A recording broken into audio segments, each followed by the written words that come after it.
tradition, the pride of Kernels baseball. It's time for exciting live coverage of Kernels baseball, right here on the Kernels Radio Network. Now, the voice of the Kernels. In his 11th season, here's John Rogers.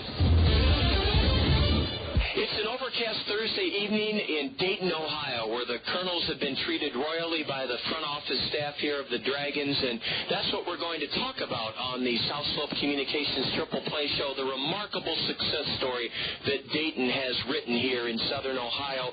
Gary Mays, the highly regarded Vice President of Stadium and Baseball Operations here at Fifth Third Field with the Dragons, joins us. And Gary, I thought it would be very fun for you to tell our listeners about your background, because one of the most common questions I get is, how do you get into such a great job as minor league baseball? And I was at the winter meetings this past December in Dallas, and there were so many hungry job seekers there that want to know the same thing. And you didn't just start off as one of the top men here in Dayton. No, I very much didn't start off as one of the top men. I think, just as you know in this business, John, you got to take it one step at a time. You got to pay your dues. I, many years ago, back in 1990, was a job seeker at my first baseball winter meetings out in Los Angeles, and fortunately at that time got hired to work as assistant GM with the Clinton Giants at the time, which is now known as the Clinton Lumber Kings, and it's been a tremendous ride since then. But you know, you got to pay your dues. There's a lot of individuals out there looking to get in the business, and they just need to be patient and know that they got to put, you know, one step forward at a time. Let people see their hard work and dedication, and things will come their way. And it has very well for you, Gary. Take us from your initial job there in Clinton as assistant general manager through the next couple of rungs on the ladder. Oh, yeah. You know, one thing that since I've entered the business of baseball, I never shut the door on any opportunities. And I always valued each and every aspect that I would get as another measure of experience. So along my career, I started in Clinton as an assistant general manager, worked there for a couple of seasons. I then, believe it or not, went over on the ground side, worked there as a director of field operations, and also helped them renovate their field in Clinton, Iowa, and that was during the 1994 season. And then I was asked to come up to Appleton, Wisconsin for the construction of Fox City Stadium, which is a beautiful facility, as you know. That was being built during the 94-95 seasons. I went up there, helped them look over the stadium construction, as well as helped them get their playing field installed. And after 1 year there, they named me assistant GM, of which I spent the next 4 years. I enjoyed Appleton. It was a great stepping stone, and that kind of cultivated me into, or groomed me for the position I now have with the Dayton Dragons, which I accepted this position in October of '99. So right now I'm a Midwest League lifer. Been in the business since '91, all Midwest League teams, and I've enjoyed every day of it. Well, Gary, thank you, because that is a very inspirational story to know that you've pulled tarp hundreds of times, like Jack Reeder, our general manager, who's done it thousands of times. You have overseen the startup of two great facilities in this league, including Appleton and here at Fifth Third Field. I wanted to talk a little bit, Gary, about Fifth Third Field itself, because our guys, no matter how young or old they are in this league, 18 years old or 24 years old, they get on the bus and they're just beaming about how much fun it is to play here, what a classy facility it is. One of them last night on our Tri-State Travel Motor Coach said this is going to be a AAA ballpark soon. And is that a rumor, or is that something the Dayton ownership is headed towards, or what can you tell us about that possibility? Well, I think that this ballpark, when it was built and with all the amenities we have, we certainly can meet the AAA standards. But I do not know if that's a vision of our ownership group at this time. I mean, we very, very much enjoy being a single-A ball club. You know, the success and the support of the fans, as well as our partnerships with sponsors, have been tremendous. And to jump up to AAA, I just don't know if that's in our business model at this time. And that makes sense, Gary. Why tinker with something that still is growing in its success? And it's been a phenomenal success story here in Dayton, and I'm glad you addressed that question head on. Speaking of attendance, and I want you to comment on this, and then we'll take a break. Gary Mays is with us on the South Slope Communications Triple Play Show. He's the Vice President of Stadium and Baseball Operations for the Dayton Dragons here at Fifth Third Field. Your franchise's first 3 seasons were winning seasons, and you averaged 8,300 fans. The last 3 seasons haven't been as successful on the field. The ball club has been under 500, yet your attendance average 8,300 fans. What does that tell you and the ownership group about what your product is here in Dayton? Well, I think our product is diverse in the way we market it to the Miami Valley. And what I mean by that is that not only do we have the actual baseball game going on the field, which provides great entertainment, but I think when individuals come to our facility, they find that it is family-oriented. We do gear it towards the families. We want the kids to have a great time. We take great strides on the customer service aspect to make sure that each and every fan that enter our park, when they leave, they definitely want to come back. We take great value in making sure that our partners, our sponsors of the Dayton Dragons, are getting a return on their investment and that they're getting the exposure that we promised them.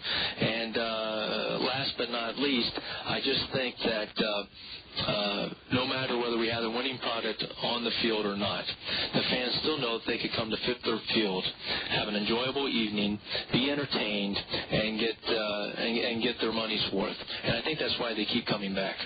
Well, Gary, you've said it very well. All of those ingredients go into the phenomenal success that you and your colleagues, from the man who cleans the floor to the guy that welcomes the sponsors, have achieved here. A final word with Gary Mays, the Vice President of Stadium and Baseball Operations here with the Dragons, when we return in 1 minute from Dayton on the South Slope Communications Triple Play Show right here on the Kernel Radio Network.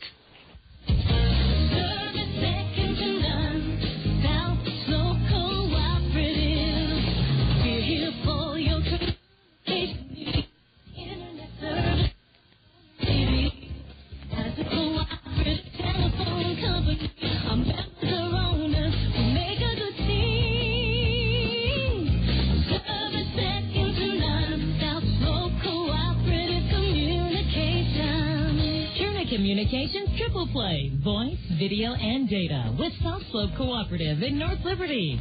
South Slope's lineup features everything that connects you to information. Digital wireless phones, long-distance plans, data home and business wiring, video conferencing, dial-up and high-speed internet service, fiber optic installation and termination, and digital video TV service in most areas. For all your communication needs, think South Slope. Visit them at southslope.com. Gary Mays, the Vice President of Stadium and Baseball Operations, is with us here from Fifth Third Field in Dayton. And Gary, the final thing I wanted to touch upon for folks that haven't been able to see this great facility, I try to paint the best picture of it if I can, with the beautiful downtown setting, the wonderful sight lines, the spotless condition of the ballpark, the 6-story high scoreboard with the dragon heads. All of that is great, but there's a couple of extra what I call classy touches to this ballpark that I don't get to talk about much. One is right outside the ballpark in the plaza area. I don't know what you call them, but I call them giant baseball statues. That's something very unique. Yeah, we kind of wanted to definitely give it a nice feel as people enter our facility. There were out front, the plaza area was actually constructed and engineered by the city of Dayton, and those were touches that they wanted to add to the ballpark. They wanted to give it a baseball feel as people entered the facility. The plaza is made out of stained concrete, and as you look at it from high above, it actually is designed in a baseball field image with first, second, and third base, then field, the whole works. So they kind of wanted to give a baseball atmosphere feel as you enter the main entrance of the stadium, and they did a nice job with that. Yes, the city sure did, with those giant baseballs with the red seams that the kids can come up and almost jump on or try to put their arms around. And finally, Gary, the pride you take being a Reds affiliate, I know it's not inexpensive to have the wall hangings that you do with the framed jerseys, the pictures, and they look like they belong in a Hall of Fame or a museum. They're that high a quality. But what a statement to your fans about what it means to be affiliated with a team that has one of the richest heritages in all of Major League Baseball, Cincinnati. No, you're right, John. And one thing I got to say on that is, and I got to credit to that, is just our ownership group. Because, looking back to our past, we've had 6 straight sellout seasons. It's definitely that the fans keep coming through our park. And with that being said, our ownership group could have stayed pat and not invest any more in the facility. But that's not our philosophy. We believe that we want to invest in the facility. We want to keep this one of the nicest facilities in the country. We want to keep it up so that when the fans come in, it looks brand new every day. Our ownership group pledges money to us each year so that we can do interesting things like making sure that our heritage are known throughout the suite walls, putting up pictures and jerseys of past players, allowing them to see the construction of the stadium, putting and investing money into our outfield wall signs. We just put up 16 new LCD boards throughout the concourse this year, which was first developed by Datronics, and no other stadium has them. So we definitely got to tip our hat to our senior management as well as our ownership group, because they do give us the dollars and allow us to reinvest into our product. And I think the fans notice that year in and year out. And I think that's what also allows us to be successful here in Dayton, Ohio. Gary, very well said. Finally, on a lighter note, I hope that loud fire horn doesn't go off when one of your Dragons. I hope they don't hit a home run tonight. But when it does, where did you get that? It's not an ordinary sound effect. Well, I got to tell you, the air horn's got kind of a unique twist to it. The president of our organization, Robert Murphy, has a great tradition in hockey. He enjoys the game, and he always loved the sound of an air horn when a goal was scored in hockey. So he thought that would be a nice concept to bring here to Dayton Dragons for when we hit home runs. And it's been a unique thing here. You don't forget it. You don't forget it. It's very loud. It might rattle the press box windows once in a while, but it's fun and exciting, and we truly do enjoy that. And also, with that being said, we're all in this together. I have a great admiration for all the teams in the Midwest League, particularly Cedar Rapids. Jack and I have had a wonderful relationship for many, many years now, and I think Jack Rader does a tremendous job in Cedar Rapids, and Wally Krause and now Tom Barbie, and my hat's off to them, and hope that the community gets out and supports their efforts as well. Gary, thank you for those final kind words, because we sure are working as hard as you do here in Dayton and meeting with success on a little smaller scale. Gary Mays, thank you so much for taking this time on the South Slope Communications Triple Play Show. A highlight of the entire season is getting to come to Dayton. Thank you, and it's always a pleasure having you, John. Thanks to Gary Mays, Vice President, Stadium and Baseball Operations, first class all the way here in Dayton. Up next, starting lineup, series finale, Kernels and Dragons. I'll have them for you next on the Kernel Radio Network.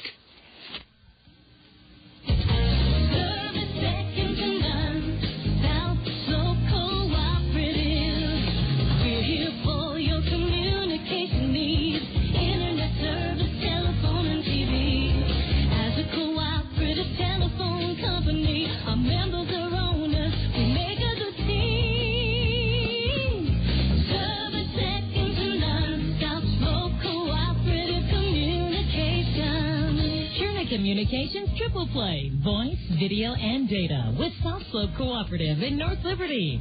South Slope's lineup features everything that connects you to information.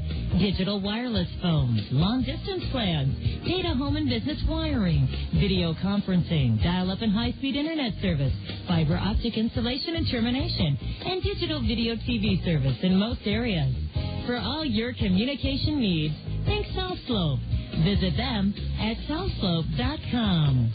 Welcome to Fifth Third Field in Dayton, where the Dragons have taken the field, and we're ready to enjoy the singing of the national anthem. It's a 62-degree, cool, overcast Thursday night, and I'll give you the Dragons starting lineups as we wait for the national anthem. Billy Gardner Jr. and his squad have won 2 of 3 in this series. They're 17-16, and well, we'll have to wait just a moment as we now are going to enjoy the singing of the Star-Spangled Banner. I'll give you the Dayton lineup and the Allen Motor Company Kernel starting lineup, and then we'll play ball here at Fifth Third Field. Right now, though, let's pause to honor America with the singing of the national anthem.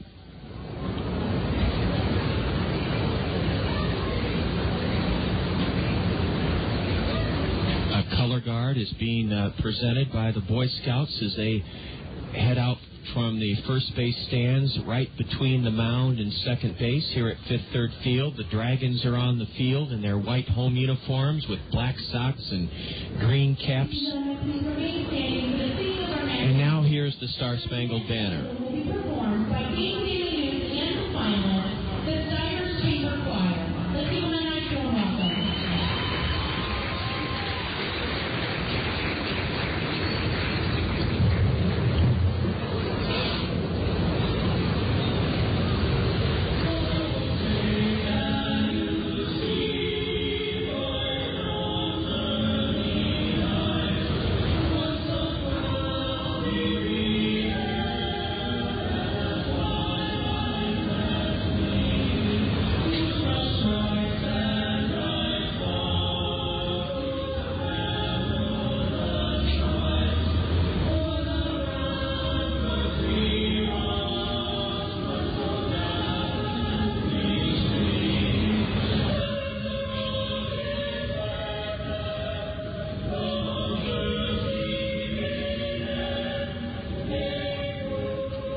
The national anthem from Fifth Third Field here in Dayton. It's cool and overcast, and I'll set the Allen Motor Company Kernels starting lineup for you first on this Thursday night. Allen's is open late until 9 o'clock tonight.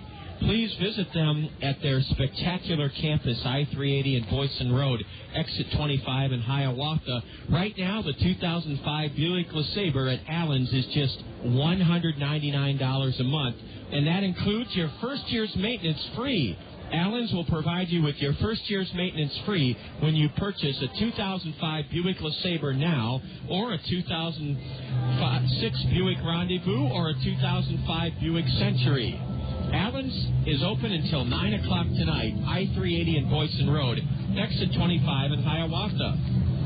Leading off for the Kernels this evening in this series finale, switch-hitting shortstop Heinle Stacia. He's 6 for 12 in the series. Brad Kuhn will hit second. The left-handed batter's in center field.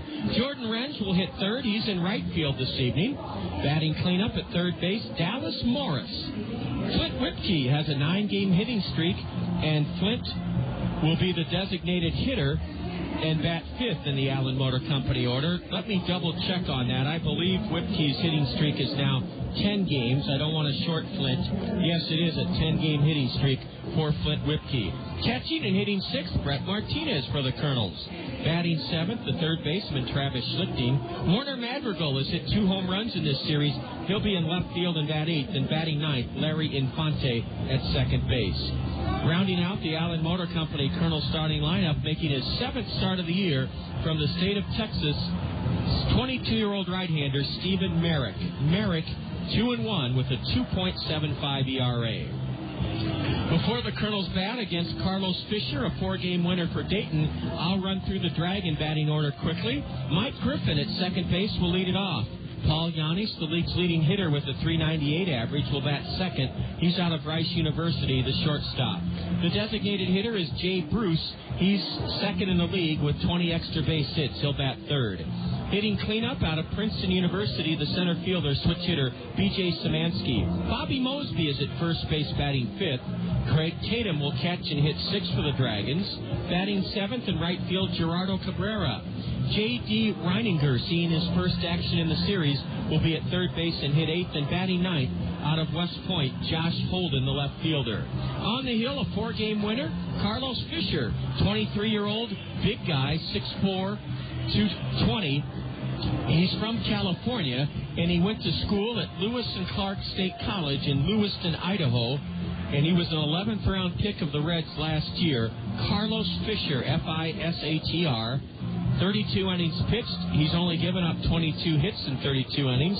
Fanned 25 batters in 32 innings. Walked only 11. The league hitting 193 against 6'4" right-hander Carlos Fisher. Here we go. 62-degree evening here at Fifth Third Field. Hindley Statia's hitting .500 in the series, 6 for 12. And the game's first pitch is a fastball inside, and it's 1-0 to Hindley. Statia's average is .287, no home runs, 7 RBIs, 10 doubles. He takes low, ball 2. Hindley's wearing his Colonel Red Sox up high, wearing a long-sleeve red shirt underneath his Colonel Gray uniform top. Fisher delivers a strike at the knees, a fastball. Carlos is a hard-throwing right-hander, looks a lot taller than his listed height of 6'4". He was into his windup, and apparently the plate umpire allowed Hindley Statia to call time. Hindley's a straightaway stance from the left side and stands well up in the batter's box.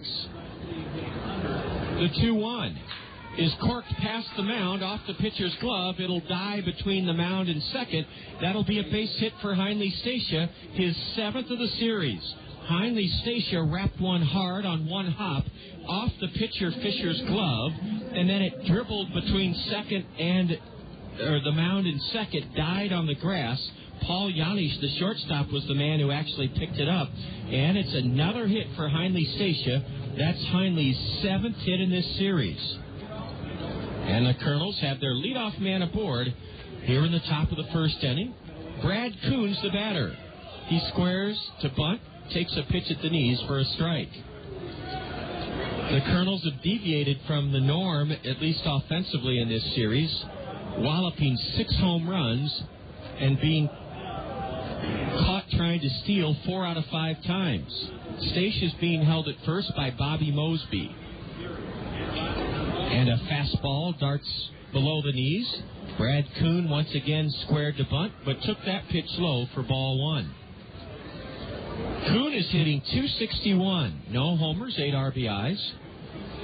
0 for 1 last night. He singled in the first, but was picked off, and then Brad walked twice. A throw to first, and Statia's back standing up. We're just underway. The lights have not been turned. Well, they are turned on for they're shining down on the infield, but they haven't been turned on in the outfield yet. Coon bunts, and it's a dandy bunt. It's picked up. Throw to second, off the second baseman's glove. Statia will try to go to third. He will, and the Kernels have runners at first and third with nobody out. Hindley Statia winds up at third on a throwing error by Craig Tatum.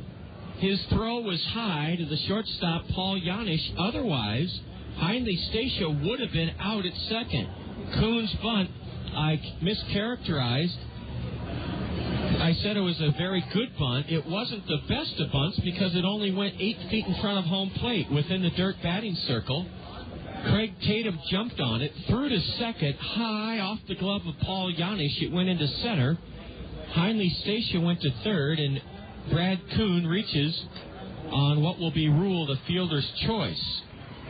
They really, they have no choice. They can't rule that a sacrifice because their thinking is that Statia would have been out at second with a good throw.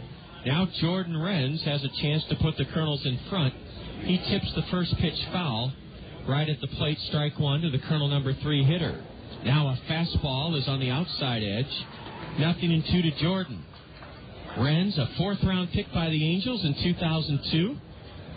0 for 4 last night, but in the first 2 games of the series, he was highly productive. 5 for 8 with a pair of home runs. He wants at least a fly ball here.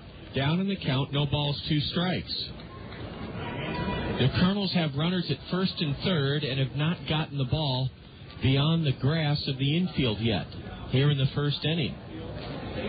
Carlos Fisher, the tall right-hander, steps off, and now Craig Tatum, the catcher, trots out to the base of the hill to have a word with Fisher. The Kernel Foundation annual Golf with the Kernel outing is set.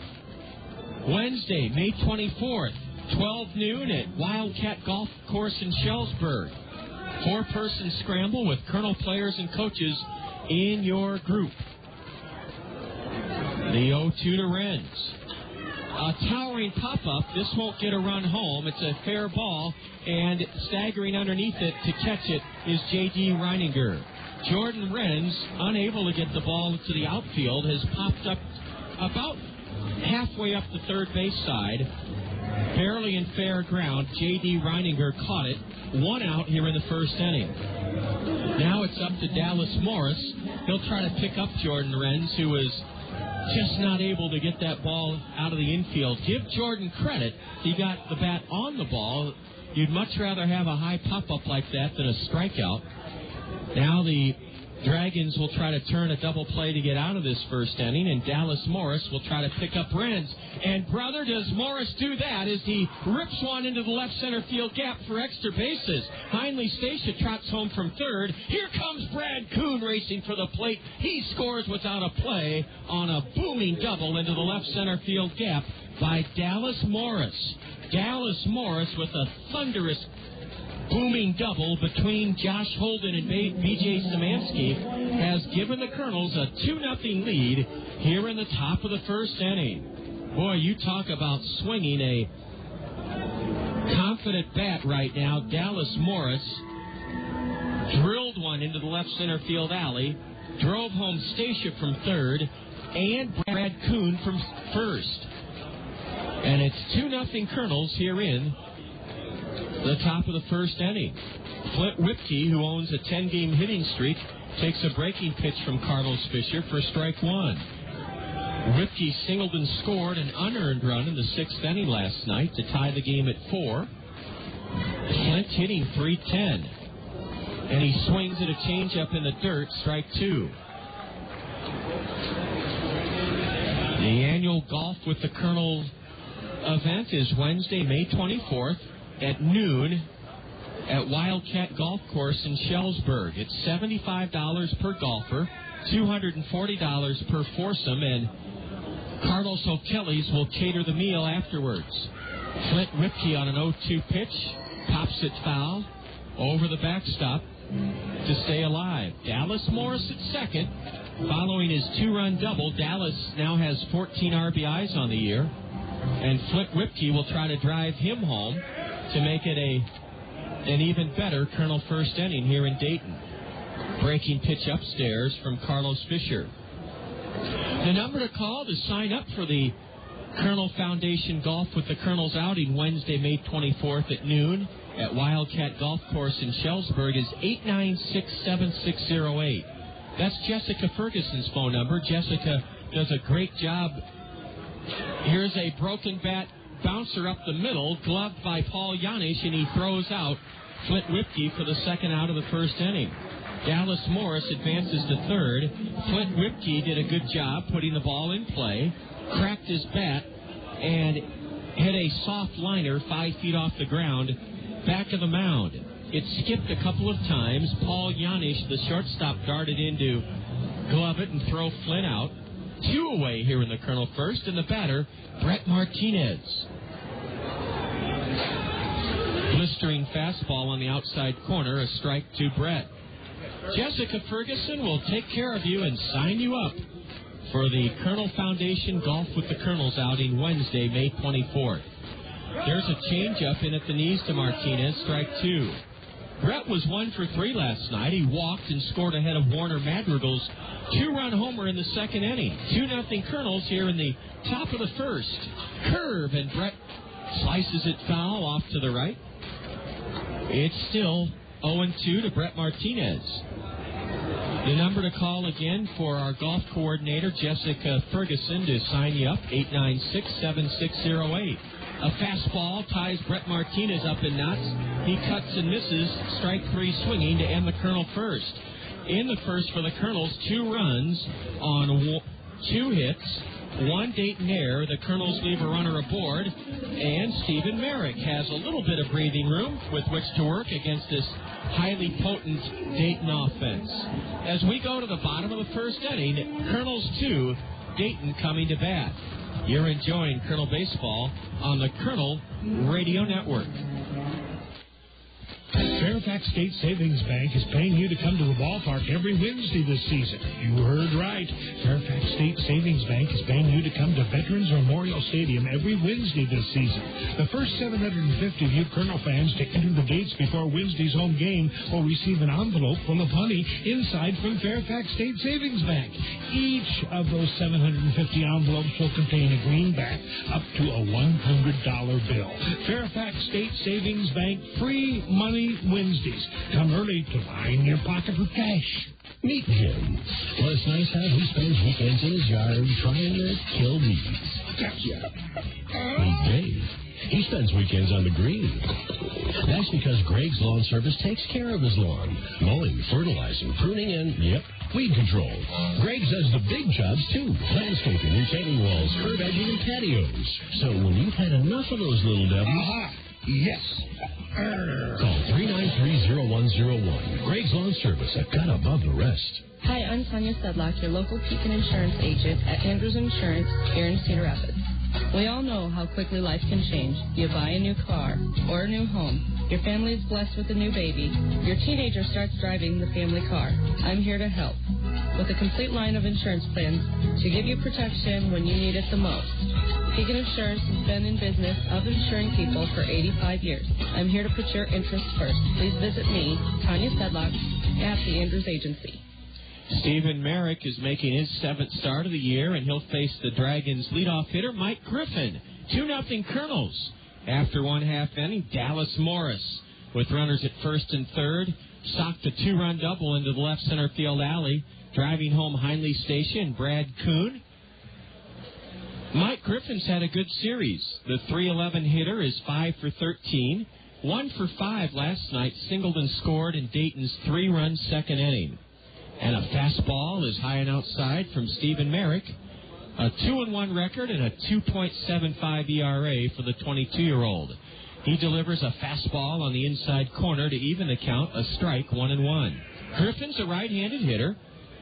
No homers, 14 RBIs, tied for the league lead with 13 doubles. And a fastball is downstairs. 2-1 to Mike Griffin. He's from Baylor University, from Texas. And he fouls the 2-1 pitch high behind home plate. 2 levels here at Fifth Third Field. The predominant colors are green and maroon. The Dragon colors are green and black. They have green numbers on the back of their sleeveless white home uniform tops. A breaking pitch is squibbed towards the mound on 2 hops. Merrick gloves it cleanly and tosses to Travis Schlichting for the first out of the Dayton first inning. Mike Griffin is retired on a spinning comebacker at the base of the hill. Stephen Merrick picked it up and threw out the batter. Here's Paul Janish. .398 hitter, 5 hits in this series in 11 at-bats. And a fastball on the inside edge, a strike called to Janish. He's from Rice University in Texas. So a Texas connection. Stephen Merrick is from Texas, and his fastball is upstairs, evens the count to Janish, 1-1. Warner Madrigal playing very deep and left, only about 5 steps from the edge of the warning track. Coons in center and Renz in right. And a let-up drifts just inside. 2-1 to Paul Janish. Stephen Merrick is working here in the bottom of the first inning, wearing a long-sleeve bright red shirt underneath his gray Colonel uniform top, and he spins in a fastball for strike 2 called. Paul Janish steps out. He's a right-handed batter who wears his black socks up high, pair of black batting gloves, a black lacquer bat on this cool and overcast Thursday evening. Now a breaking pitch is grounded to deep short. Backhanded by Stacia. The long throw pulls Travis Schlichting off the base, and that'll be a throwing error. No, they've given Paul Janish a base hit. They ruled that it was just too tough a play for Heinley Stacia. Good pitch by Stephen Merrick. He had Janish way out on his front foot. Paul grounded it past third. Heinley Stacia showed good range to his right, went deep in the hole, backhanded it, and then his throw was to the home plate side, fading away from first baseman Travis Schlichting, and Travis had to come off the bag. Now a fastball is in for a strike call to Jay Bruce, left-handed hitter. Clubbed 2 home runs Monday night here in the series opener. Now Stephen Merrick takes a trip on the backside of the hill and drags his spikes through a plastic spiked grater type apparatus that you see on television on the backside of the slope. Stevens' next pitch is down and in, and it's 1-1 to Jay Bruce. 2-0 Kernels. Bottom of the first inning. Bruce walked with 2 outs in the first inning last night, and he scored to tie the game at 1. There's a fastball high and outside, and Jay Bruce, the Cincinnati Red first-round pick in last year's draft, is ahead. 2 balls, 1 strike. Jay is a left-handed batter. They list him at 6'2", 205. He's only 19 years old, and the 2-1 is swung on and missed. Jay Bruce took a very, very healthy cut at that Stephen Merrick fastball. Kernels are 16-17 in the first half. 4th place in the 8-team Western Division first half standings, only 2 games out of first. A changeup swung on and missed. Here's a throw to first. Ooh, the runner, Paul Janish, just got back, according to the base umpire. Jay Bruce strikes out on a changeup down and in, swinging strikeout. And then Brett Martinez pegged it down to first, and Travis Schlichting still can't believe that the base umpire, who's wearing a Midwest League hat and a long-sleeve navy blue pullover windbreaker, Schlichting can't believe that the base umpire ruled Paul Janish safe. Here's B.J. Szymanski. He tied the game in the first inning last night with an RBI double. His 20th run driven into the year, ball 1 low and away. And then Szymanski cued a single off the end of his bat into shallow center with 2 out in the 7th inning, and that gave Dayton a 5-4 lead. They tacked on an insurance run in the 8th, and they turned back the Kernels last night 6-4. B.J. Szymanski, switch hitter, 6'5", from Princeton. He corks one hard to first, a line drive, and it was stabbed by Travis Schlichting. Travis must have smoke spewing out of his first baseman's mitt. That would be like catching a handful of red-hot rivets. B.J. Szymanski lines out to Travis Schlichting to end the Dayton first inning. No runs for the Dragons. 1 hit, an infield single. There were no Kernel errors. The Dragons leave 1 aboard. As we go to the top of the second inning, series finale here at Fifth Third Field. The Kernels 2, the Dragons nothing. You're tuned to Kernel Baseball on the Kernel Radio Network. There's a lot you can do to satisfy your taste for Italian. You can marry one. To you, Susan Sweet, like Giuseppe Florentino. You can drive one.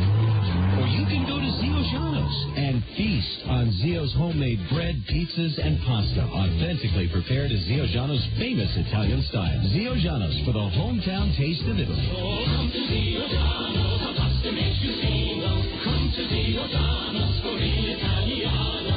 Come to Zio Giano's, the pasta makes. What do I get at Cost Cutters? Hey, my hair is my trademark. I gotta be able to count on a good cut and stuff to keep my hair looking thick, even if it's not. I get a good cut, no long wait, a smile, and a little something left over in my wallet. I get little trims that keep my hair long and healthy, and stuff to make it loose and curly one day, straight and sassy the next. With expert stylists trained in the latest trends and techniques and your favorite professional styling and hair care products, you'll always get what you're looking for at Cost Cutters. At Cost Cutters, you can always count on convenient, affordable, professional care and products that help you create just the style you want. At Cost Cutters, you'll always get a little more. What do I get at Cost Cutters? A slick, clean cut, great highlights, and a little wig from the hottest stylist I've ever seen. Travis Schlichting who didn't play in last night's game, stands in. Schlichting caught that red-hot line drive off the bat of B.J. Szymanski to end the Dayton first. He takes a strike, and now Travis chops a pitch foul, and he's in the hole 0-2. Travis Schlichting, 7th hitter in the Allen Motor Company order, .234 average, 2 homers, 5 RBIs. Pronounced open stance with his belt buckle facing second base, and Carlos Fisher pushes Travis off the dish a tad as he comes inside with a fastball, ball 1. 2-0 Kernels, top of the second here in Dayton. Now a swing and a miss by Travis on a pitch that was way outside. Travis is a little bit out of sync at the plate. You can tell that. That's why he got the night off last night. 1 away here in the second inning as Travis Schlichting goes down swinging. That brings in Warner Madrigal. Warner's batting .242. 4 home runs this week. Madrigal has driven in 10 runs on the year. Swing and a miss by Madrigal on a changeup. Low and outside, strike 1. Well, I'll tell you what, Carlos Fisher is getting ahead of most of the Kernel hitters. Now a high bouncer to deep third. Glove by Reininger. His long throw gets Warner Madrigal. Warner Madrigal with the Baltimore chop back at third, and he could not leg it out. Thrown out by a step. 2 away here in the Kernel second inning. Kernel's on top, 2-0. Warner snapped a 1-1 tie last night in the second when he socked a 2-out, 2-run home run. That, coupled with Dallas Morris's first inning home run, added up the Kernel total this year in the home run department to 20. Larry Infante swats a one-hopper to Paul Janish. The shortstop throws high, but Bobby Mosby leaps up off the bag to spear it and come down right back on the bag. And Larry Infante, first pitch swinging, has bounced out on one hop to short. That was a 7-pitch inning for Carlos Fisher as he whisks aside the lower third in the Kernel order very easily and very quickly. And after an inning and a half here at Fifth Third Field, the Kernels lead the Dragons 2-0. You're enjoying Kernel baseball on the Kernel Radio Network. Diet Pepsi is taking you to the movies. All kinds of movies, like horror films. Hey, there's a guy with a hockey mask outside. Let's go see what he wants. Okay. Sci-fi films. Gentlemen, we're in luck. Those aliens speak American. Kung Fu movies.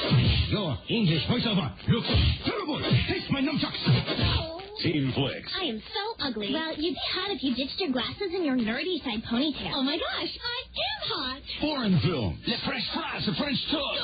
Baguette, les bouchées. Les croissants. Crime films. So, did you find anything? Only this computer disk labeled totally incriminating evidence. I'll keep looking. Introducing the Diet Pepsi box office promotion. Find a code in specially marked Diet Pepsi packages. Collect and enter codes at DietPepsiBoxOffice.com to redeem for a movie ticket, even to action movies. Well, the bad guy's dead. I'll just turn my back. I can't believe you fell for that.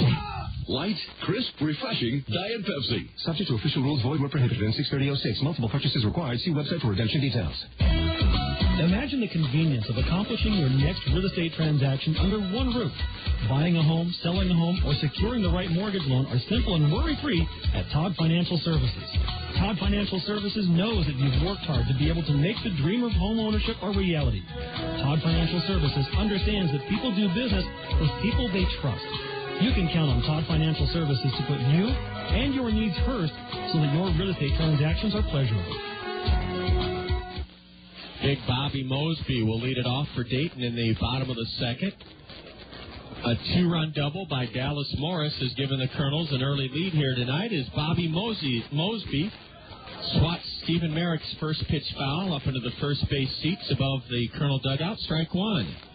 An open-air amphitheater-like structure here, 2 levels at Fifth Third Field, where they average 8,300 in each of their first 6 seasons. There's strike 2 to the right-handed batter. Now a change-up to Mosby, taken in the dirt, ball 1. Bobby hitting .264. He has slugged 3 homers and driven in 16 runs. 2-0 Kernels here in the bottom of the second inning. Stephen Merrick has pitched 36 innings on the year, allowed only 30 hits in those 36 innings, fanned 29, and walked only 9. A change-up low and away, and it's 2-2 now to Mosby. Number 5 hitter for Dayton. Big, husky fella at 290 pounds. Ooh, a fastball just missed inside, ball 3.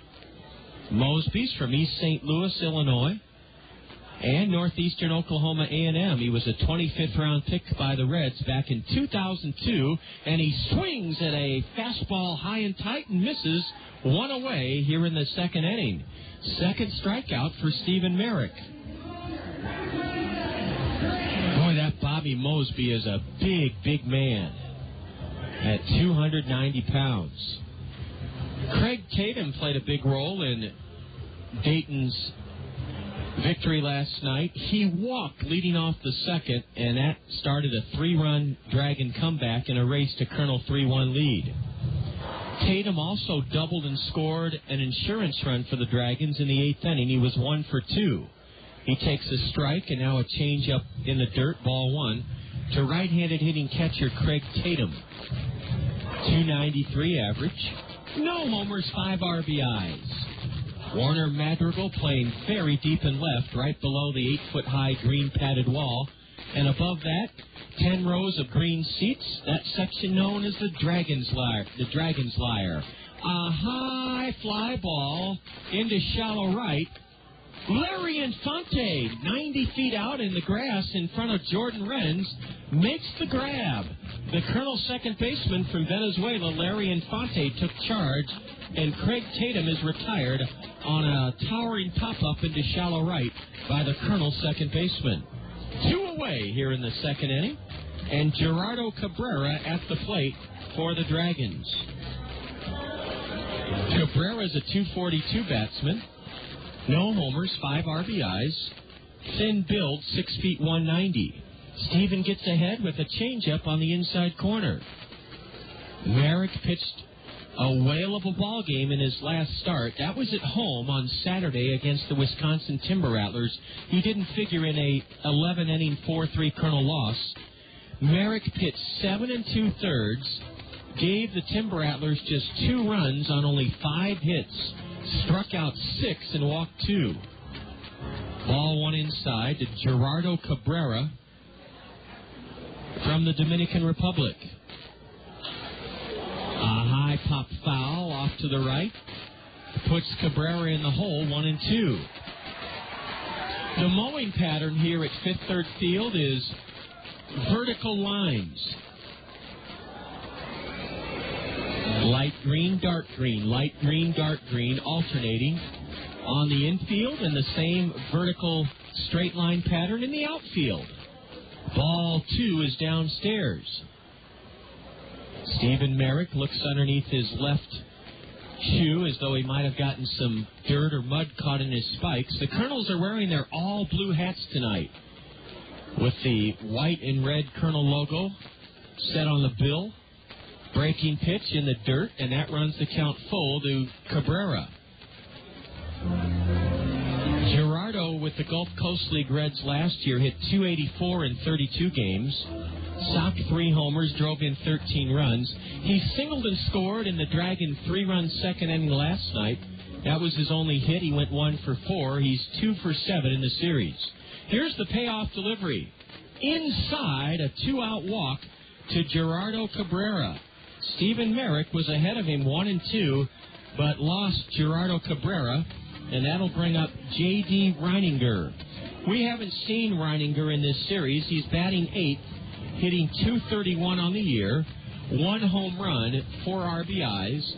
Reininger has played in 13 of the Dayton 33 games. Right-handed batter with an open stance, and he shoots the first pitch foul just to our right up here on the so-called club level, which has 6 rows of maroon seats and then a walkway and then a short roof that protects the balcony seats of the suite patrons here at Fifth Third Field. Reininger, a right-handed hitter with an open stance, swings late and misses at a Stephen Merrick fastball. Strike 2. J.D. played at a highly touted collegiate program, the University of Texas. 23 years old, and he was taken by the Reds in the 15th round of last year's draft. J.D. Reininger in the hole 0-2. Curve, and it's just strike 3 called. A delayed call by the plate umpire. I was about to say it's just slow, but it was a hesitating call by the home plate umpire, and then he rung up J.D. Reininger. No runs in the second for Dayton. No hits, a 2-out walk. There were no Kernel errors, and the Dragons leave a man aboard. They've left 2 in 2 innings. And after 2 at Fifth Third Field with the lights on and a 62-degree temperature, Kernels 2, Dragons nothing. You're enjoying Kernel Baseball on the Kernel Radio Network. Don't you wonder sometimes how all those companies who claim to be the best can actually be the best? Doesn't just one of them have to be the best? When it comes to motor coach travel, Tri-State Travel is the best. We have the highest safety rating, the largest variety of coaches, a trained driving staff, and 66 years of experience. Don't you want to travel with the best? That would be Tri-State Travel, now at our new location on 7th Street Southwest.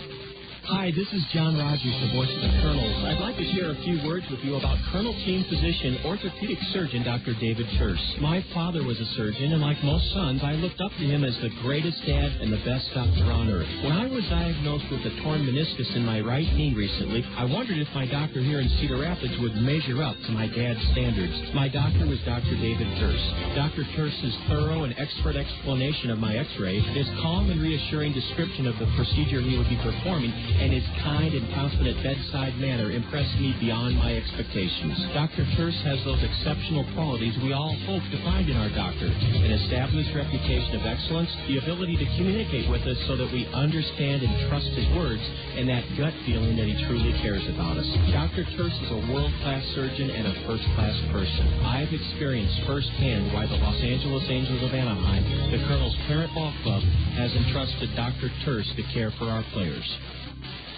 Afternoon action on the State Farm Major League scoreboard as we head to the third here in Dayton. 2-0 Kernels. State Farm Insurance agents Dale Thompson, Al Shuttler, Brad Dunn, and Gary Schuback sponsor the State Farm Major League scoreboard. And at Rogers Center, the Blue Jays continue to play well. Toronto drubbed the A's 8-3 earlier today.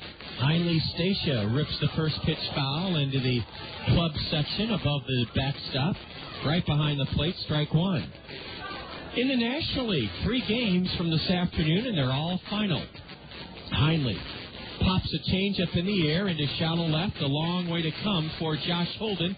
He gives way to the shortstop, though, who angles out down the left field line, and Paul Janish makes the catch in foul ground, and that's 6 in a row retired by right-hander Carlos Fisher. Stacia reached on an infield single and scored in the Kernel 2-run first. He fouls out to the shortstop down the left field line, 1 away here in the Kernel third, 2-0 Kernels. This afternoon in the National League, the Astros knocked off the Dodgers at Chavez Ravine 4-2. Here's a tap off the third baseman's glove to Paul Janish, and Janish thinks better of throwing. He puts it in his pocket. It's Brad Kuhn with an infield single. And Brad may be trying to do some running with his team-high 9 stolen bases.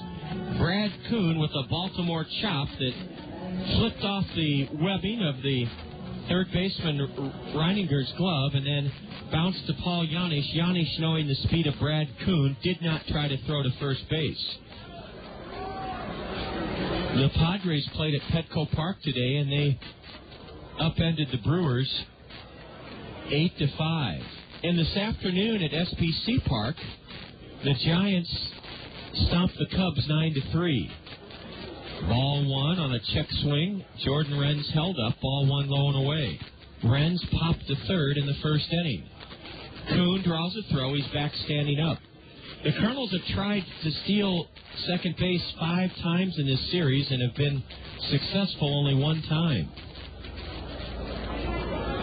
We have a couple of postponements already on the State Farm Major League scoreboard as Renz takes a fastball downstairs, ball 2 to Jordan. This afternoon, the Diamondbacks and Pirates were whitewashed at PNC Park. The Tigers and Orioles postponed already tonight at Camden Yards because of rain. And our parent club, the Angels, postponed. They were supposed to play the White Sox at U.S. Cellular Field tonight. Kuhn is not running, and a fastball on the inside corner. Strike one to Jordan Renz. They are underway at Yankee Stadium, though, in the bottom of the first inning. No score, the Red Sox and New York. And they're also underway in Miami, where the Braves lead the... There goes Kuhn, a pitch in the dirt, and Brad steals it without a throw. Brad Kuhn was literally halfway to second before Carlos Fisher broke his set position and missed with ball 3 in the dirt to Renz. A good stop by Craig Tatum. Otherwise, Kuhn might have just rounded second and headed to third on that pitch in the dirt. Atlanta leads the Marlins in the bottom of the second, 1-0. The Mets are batting, or check that, the Phillies are batting in the bottom of the first, no score with the Mets. A grounder to third, backhanded by Reininger. He throws Renz out on a dynamite play. Oh, J.D. Reininger was spun around like a top as Jordan hit a one-hop bullet right at Reininger. And J.D. literally had to spin as that ball almost went right through him. Good base running by Brad Kuhn on the backhanded stab by Reininger. Kuhn did not try to go from second to third. He stays at second for Dallas Morris. 2 away. That was some play at third by J.D. Reininger. 2-0 Kernels here in the top of the third inning. Dallas Morris takes a slider on the outside corner at the knee, strike one. No score, the Mets and Phillies in the bottom of the first at Citizens Bank Ballpark.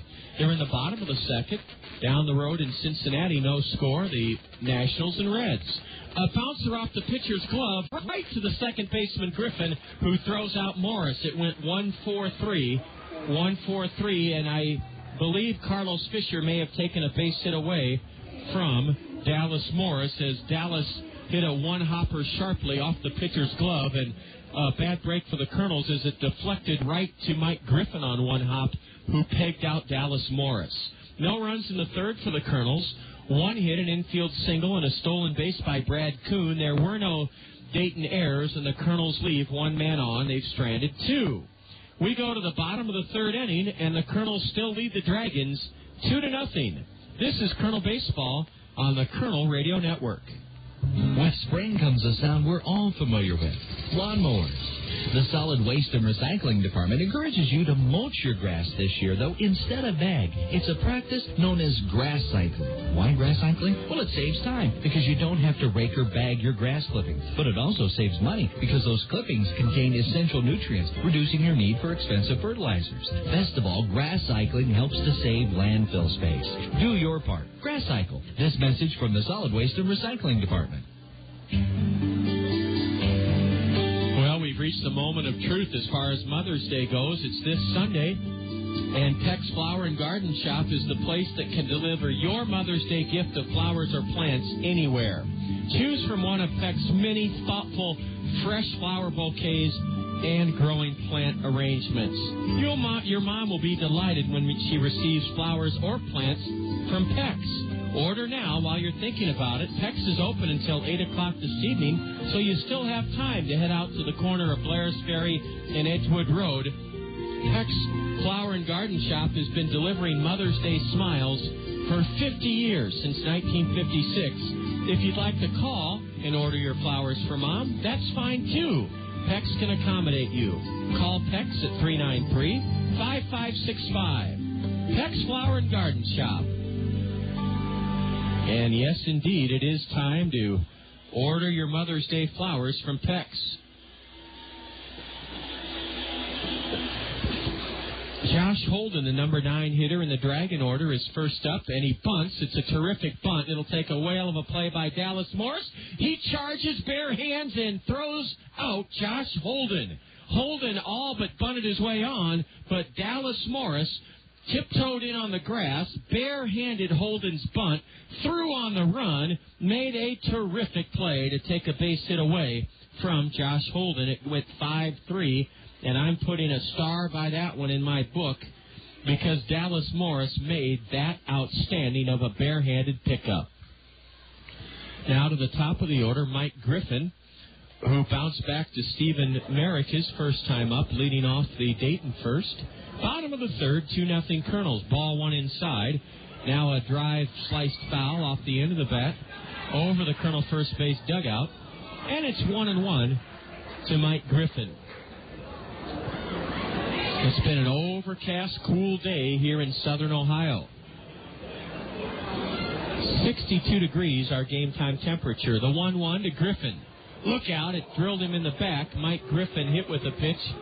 And that is just the second batter that Stephen Merrick has hit in this his seventh start. Mike Griffin was struck by that pitch. 1 on, 1 out for Paul Janish, the league's leading hitter. Janish reached on an infield single his first time up. This is Janish's second year in the Midwest League. Paul was not a star hitter last year, his first year in the Midwest League. Janish hit .245 and 50. The runner goes. A pitch low and away. The throw to second is right on the money, and Larry Infante tags out the head-first sliding Mike Griffin. And that's a big second out here in this third inning. Mike Griffin trying to steal for only the second time this year, and the pitch was low and away. Brett Martinez made a perfect peg to the corner of the bag, and Larry Infante tagged out Mike Griffin. Now Paul Janish on a 1-0 pitch fouls it right back towards our broadcast booth.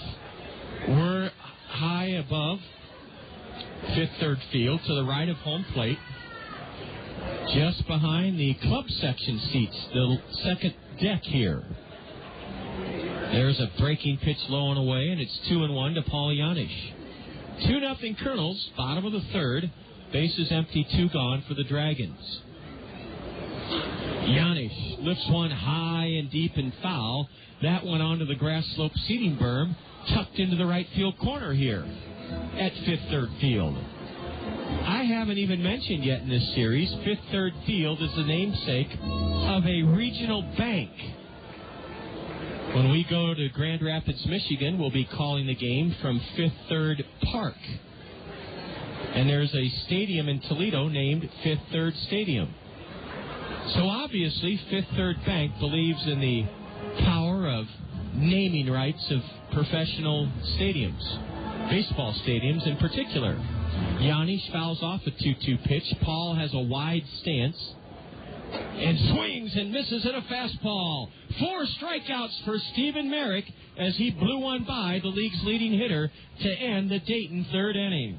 Terrific play at third by Dallas Morris to take a bunt single away from Josh Holden. Mike Griffin was hit by a pitch but thrown out trying to steal second, and Paul Janish strikes out. A 1-2-3 inning for right-hander Stephen Merrick. And after 3 here in Dayton, Kernels lead the Dragons 2-0. This is Kernel Baseball on the Kernel Radio Network. Cedar Rapids' oldest wholesale greenhouse is also Cedar Rapids' full-service landscaping and lawn care center. Cedar Rapids Greenhouses has been serving eastern Iowans for 50 years at the corner of Johnson Avenue and Edgewood Road, behind Guppy's on the Go. Cedar Rapids Greenhouses has a full line of trees and shrubs like magnolias, maples, and lilacs. And for a limited time, buy any potted tree and Cedar Rapids Greenhouses will deliver and plant it free. If you're searching for the right beautification project, let the trained landscape designers at Cedar Rapids Greenhouses help you create a unique plan for your home. From retaining walls to ponds, waterfalls, and fountains, they'll work within your budget and taste, and they do free estimates.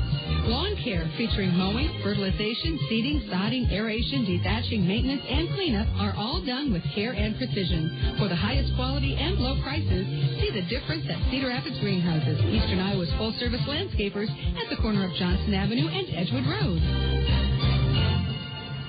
Hi, I'm Phil Andrews, your local Pekin Insurance agent at Andrews Insurance in Cedar Rapids. I'd like to introduce you to an easy-to-understand, affordable life insurance plan with great benefits. It's simplified issue whole life from Pekin Insurance. The plan requires no medical exam, has guaranteed rates for life, and a guaranteed cash value. Life insurance made simple and affordable from Pekin Insurance. To learn more, contact me, Phil Andrews, at Andrews Insurance.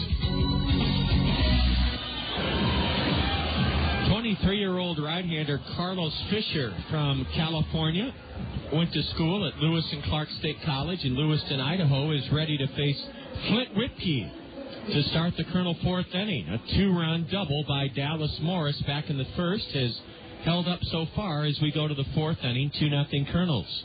Whipkey has hit safely in 10 straight.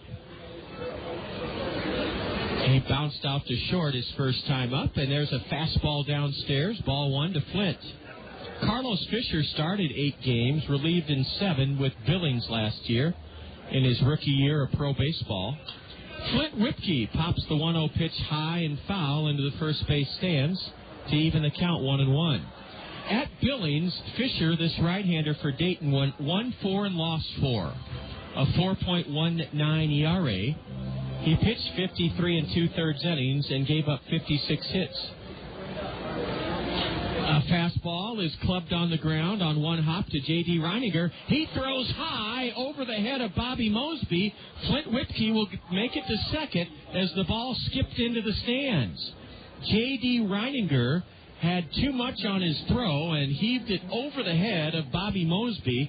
Then it skipped into the seats, and Flint Whipkey reaches on a throwing error by J.D. Reininger, and that's J.D.'s 6th error of the season.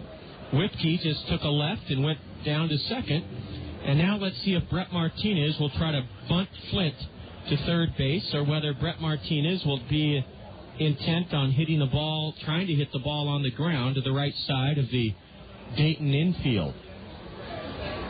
Look out, he squares to bunt, and bunts foul. He thudded it off the plate towards the on-deck circle where Travis Schlichting picks it up.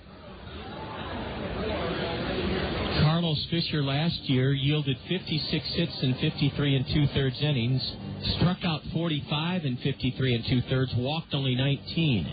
He won 4 and he lost 4. He's matched that victory total from his rookie year in Billings already this spring in Dayton. He's 4-1. Carlos was a 5-3 winner his last time out. That was Saturday night, last Saturday in Clinton. Now Brett Martinez falls in the hole 0-2 as he chops one foul outside third. Brett is in the hole 0-2. Martinez struck out swinging to end the Colonel first inning. Brett's a right-handed hitter. He'll try to protect the plate and still try to get Flint Whipkey from second to third. Now time is called. Brett's hitting .258. No homers, 11 RBIs. Top of the fourth here in Dayton, 2-0 Kernels. A breaking pitch is upstairs, ball 1 to Brett Martinez. A light breeze is blowing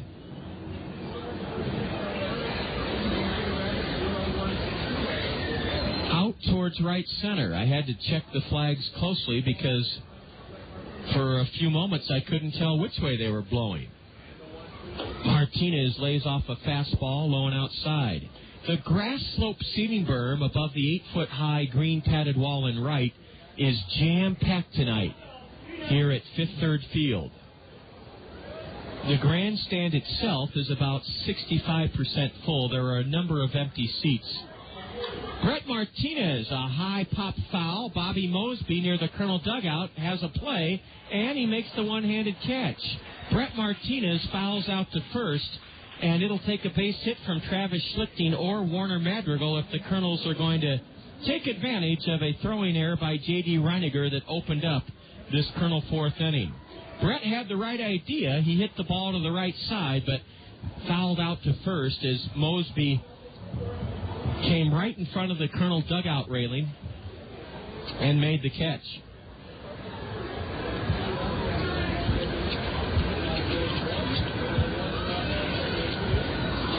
Travis Schlichting is due, and he swings hard at a curveball and misses strike one. A big C-130 Air Force transport plane is hovering about 1,000 feet above the stadium on its way to Wright-Patterson Air Force Base. You can probably hear its engine screaming. Ball 1, high and inside to Travis Schlichting. Travis struck out leading off the second inning. Wright-Patterson Air Force Base is a big part of the economy here in Dayton. They employ, I would say at least 7,000 or 8,000 people at Wright-Patterson Air Force Base. And if you ever have a chance to stop at the Air Force Museum, I've been there 3 times in my life, twice since we've been visiting here in Dayton. It's free admission. There is no admission. And it is a wondrous experience for young and old alike. The Air Force Museum at Wright-Patterson Air Force Base. Got to go on Air Force One a couple of years ago. Several Air Force Ones are dry docked there and in immaculate condition. Schlichting pounds one into the left field corner. Extra bases for Travis. Flint Whipke will score without a play. Schlichting is barreling into second with an RBI double, plating Flint Whipke and giving the Kernels a 3-0 lead. Well, we said Travis Schlichting was due, and brother, did he ever lay into a 1-1 pitch from Carlos Fisher, and he ripped it into the left field corner. An RBI double for Schlichting, driving home Flint Whipke and adding to the Kernel lead. It's now 3-0 Kernels here in the top half of the 4th inning. Travis Schlichting came through and drove home Flint Whipke to give the Kernels a 3-0 lead. Ball 1 is low to Warner Madrigal. Let's see if Warner can drive home Travis Schlichting here in the 4th inning.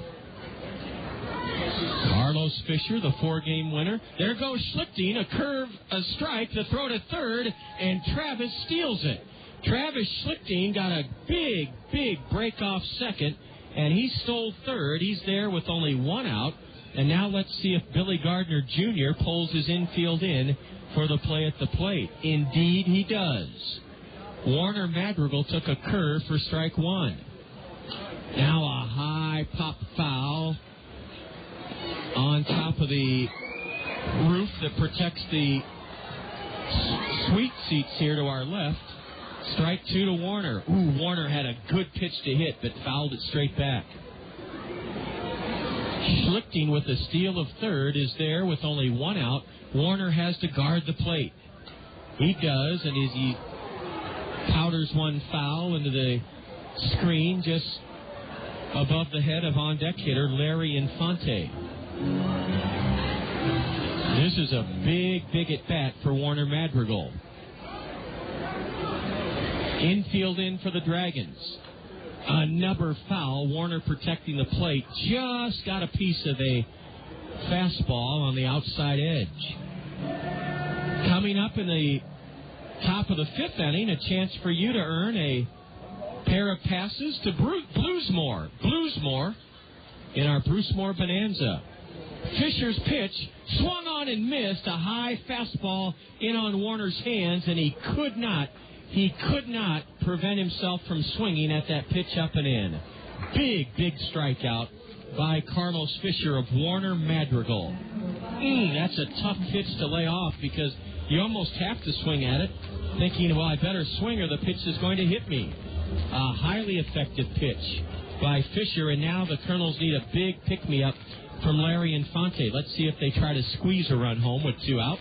No, Larry whistles the first pitch foul into the backstop, strike 1. Larry Infante is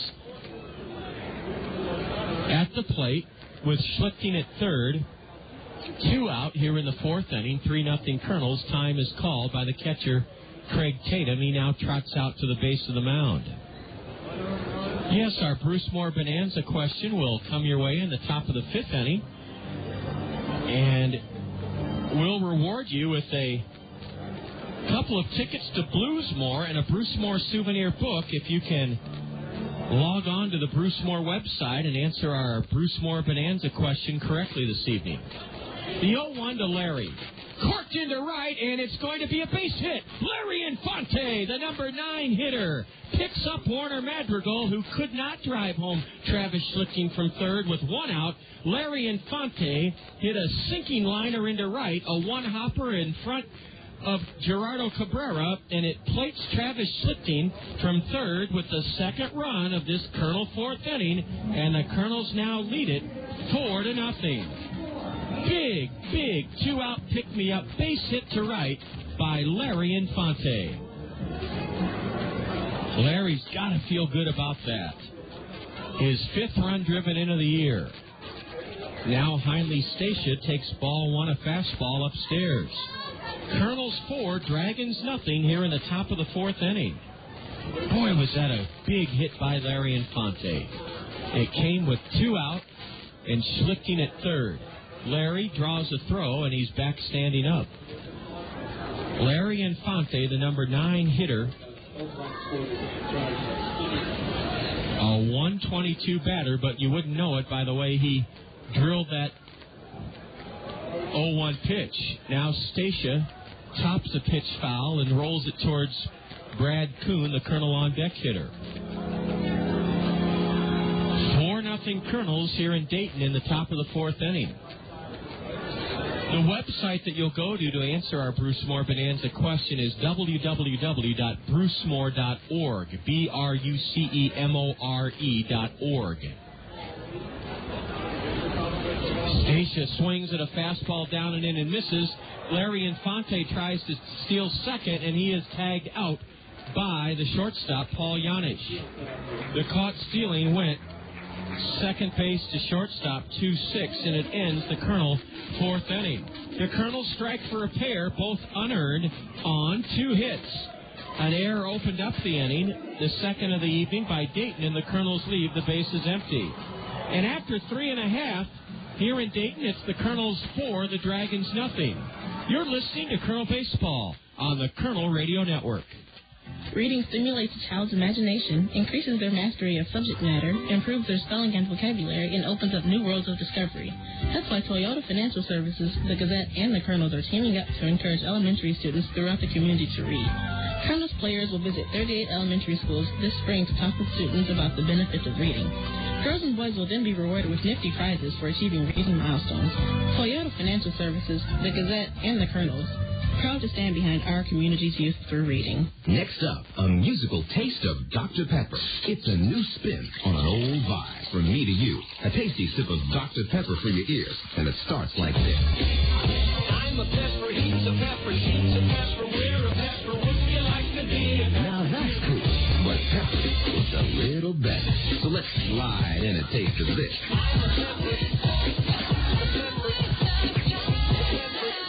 Right on. But there's still more to it.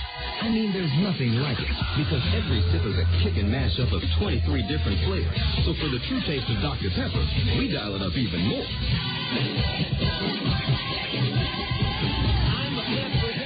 You know it. With 23 flavors mixed into one full taste, every sip is a cool mix of music to your mouth. Dr. Pepper, there's more to it.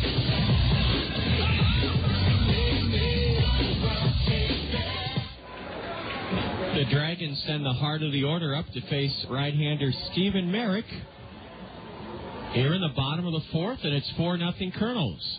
Jay Bruce, a left-handed hitter, first-round pick by the Reds last year out of Beaumont, Texas, a high schooler, lifts the first pitch foul, straight back, strike one. Bruce struck out his first time up. Jay's a .294 hitter, and he corks the next pitch foul past third as he may have broken his bat. No, he did not. He's using a black lacquer war club. Bruce wears a pair of white batting gloves.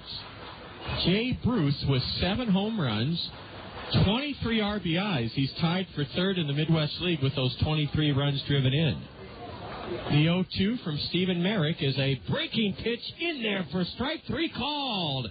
Oh, Stephen Merrick rolled one off the table and caught Jay Bruce looking, and that's 5 strikeouts here in the early going for Stephen Merrick. B.J. Szymanski, the cleanup batter, comes to the plate for the second time. He hit a scalding bullet right at Travis Schlichting with a man on in the first that ended the Dragon first inning. Szymanski hitting .236, had a pair of RBI hits last night in the Dayton win. We're back at home after 4 in Clinton the next 4 nights and days. On Tuesday, the 16th of May, a 6:30 start against the Swing of the Quad Cities as Merrick busts a fastball past B.J. Szymanski, strike one swinging. On the 16th of May, it's a Triple Play Tuesday. That means you can get any regular sandwich, chips, and a drink for only $5. And it's important that you know that it's any regular sandwich, chips, and a beverage for only $5. That's a Triple Play Tuesday, the 16th of May. A ball squirted to third, charged by Morris. The long throw! In time! What a stretch by Travis Schlichting as B.J. Szymanski, a switch hitter with batting left. He runs like the wind to begin with, the receiver at Princeton in the Ivy League, and he dashed down the line on his slow roller to third and was out by a whisker on a wonderful connection between Dallas Morris and Travis Schlichting. Well, the Colonel defense has shined this evening behind Stephen Merrick. Billy Gardner Jr. left his coaching box and went all the way over across the diamond to argue with the base umpire, but the base umpire did not change his call as Szymanski was out by a hair at first base. Now Bobby Mosby stands in and takes a strike at the knees. Stephen Merrick has only allowed one hit, an infield single back in the first inning. A fastball is downstairs to Mosby. Stephen has walked a man and hit a batter and struck out 5 and had outstanding defense behind him.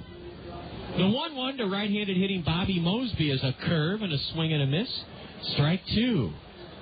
Dayton batting with 2 out, nobody on, bottom of the 4th inning, with the Kernels up 4-0. Steer right free called, a fastball on the outside corner. Stephen Merrick with his 6th strikeout of the evening, and he sets the side down in order in the bottom of the 4th inning. That's the first time Merrick has retired Dayton 1-2-3-0 across. And after 4, with our Bruce Moore Bonanza question coming next, the Kernels 4, the Dragons 0. You're listening to Kernel Baseball on the Kernel Radio Network.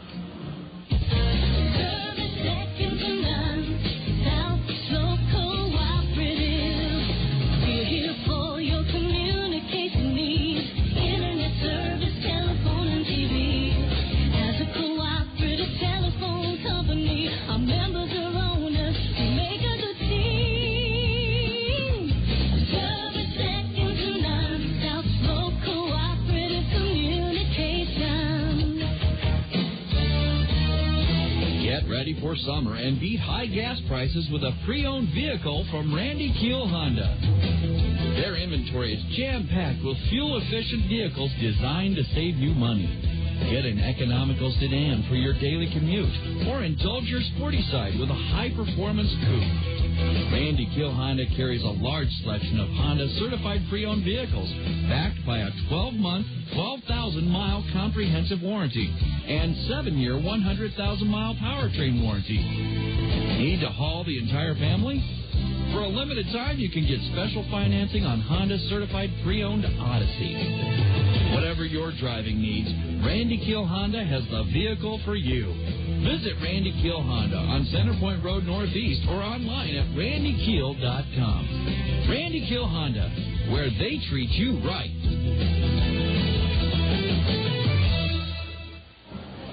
The Kernels struck for 2 in the first, 2 in the 4th as we head to the top of the 5th. 4-0 Kernels. Top of the Kernel order. Heinle Stacia was at the plate when Larry Infante was thrown out trying to steal second, and that ended the Kernel 2-run 4th inning. Nicky St. Croix and Eric Kern have both bagged prizes from Bruce Moore as Bruce Moore Bonanza winners. We didn't come up with a winner last night, but we hope we will tonight. All you have to do to earn a pair of tickets to Blues Moore and a Bruce Moore souvenir book is log on to the Bruce Moore website right now, www.brucemore.org. Swing and a miss by Heinle Stacia. Now time is called as Heinle steps out. You'll email your answer and along with your name and address to me right here in Dayton. Stacia falls behind 0-2 as he swats the next pitch foul into the top of the backstop. 0-2 to Heinley Stacia, who is 7 for 14 in this series. He rolls one foul past first to stay alive. You'll email me your name, address, and the answer to our Bruce Moore Bonanza question at John. Email John at Kernels.com, John at Kernels, Kernels.com. Ball one in the dirt to Stacia. Our Bruce Moore Bonanza question with 2 tickets to Bluesmore and a Bruce Moore souvenir book as the rewards. I'll have it for you after this 1-2. Heinley stays alive and pounds a pitch off his foot, and that stung. Heinley's trying to walk it off outside the batter's box. Now leaves the dirt batting circle. Let's see if Eric Munson, the Colonel trainer, comes out to look at Heinley's right foot. Not yet, as Munson is looking at Stacia very closely from the Colonel first base dugout. Here's our Bruce Moore Bonanza question. What is the name of the guest house on the estate that Margaret and Howard Hall moved into after they were married? What is the name of the guest house on the estate that Margaret and Howard Hall moved into after they were married? That's our Bruce Moore Bonanza question. Swing and a miss by Heinley, and that strikeout is the fourth of the game for right-hander Carlos Fisher. A fastball below the knees, and Heinley is gone swinging. One away here in the 5th inning. Brad Kuhn at the dish. It's 4-0 Kernels. Brad reached on a fielder's choice and scored in the Colonel 2-run first. Kuhn, a left-handed batter from this very state of Ohio, up near Cleveland, a strike is in. Our Bruce Moore Bonanza question. What is the name of the guest house on the estate that Margaret and Howard Hall moved into after they were married?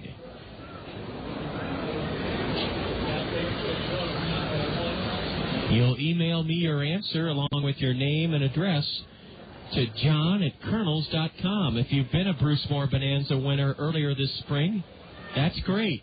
You can play along wherever you're tuned in, but please don't email me the answer if you've already won. Kuhn, cork swan foul pass first into the Colonel right field bullpen, and Brad's even on the count 2-2.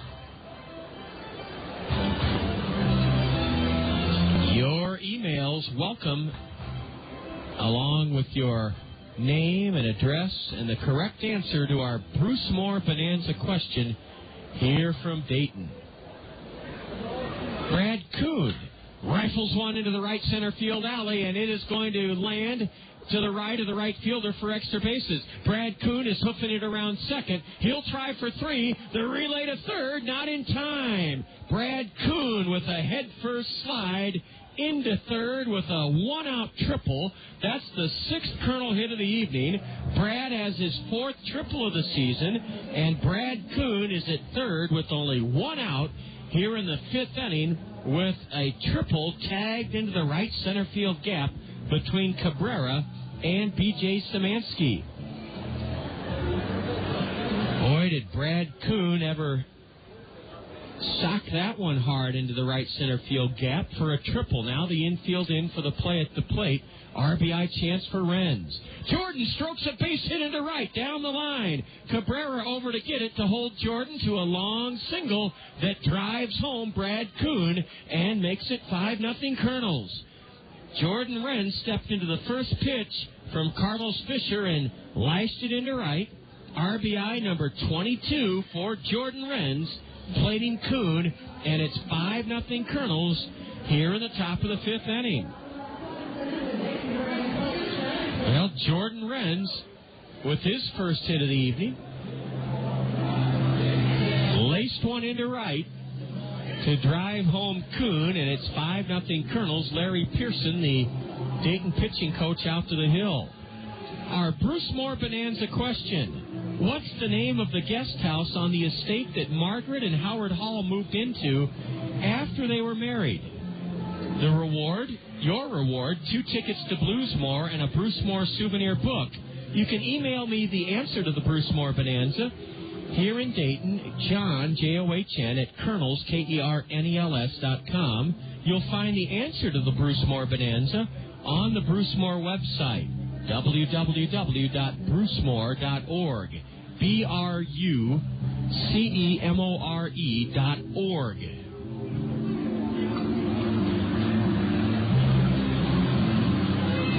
Dallas Morris now bats. He hammered a 2-run double into the left center field alley in the first inning. Then was retired on a ball he hit that deflected off of Carlos Fisher's glove to second to end the third inning. Ball one in the dirt to Dallas Morris. Kernels are trying to even this series, break even with the Dragons, before opening a 4-game set with Clinton this weekend. A high fly ball into straightaway center. B.J. Szymanski takes a few steps to his right to make the play. 2 away here in the Kernel 5th inning as Dallas Morris flies to right.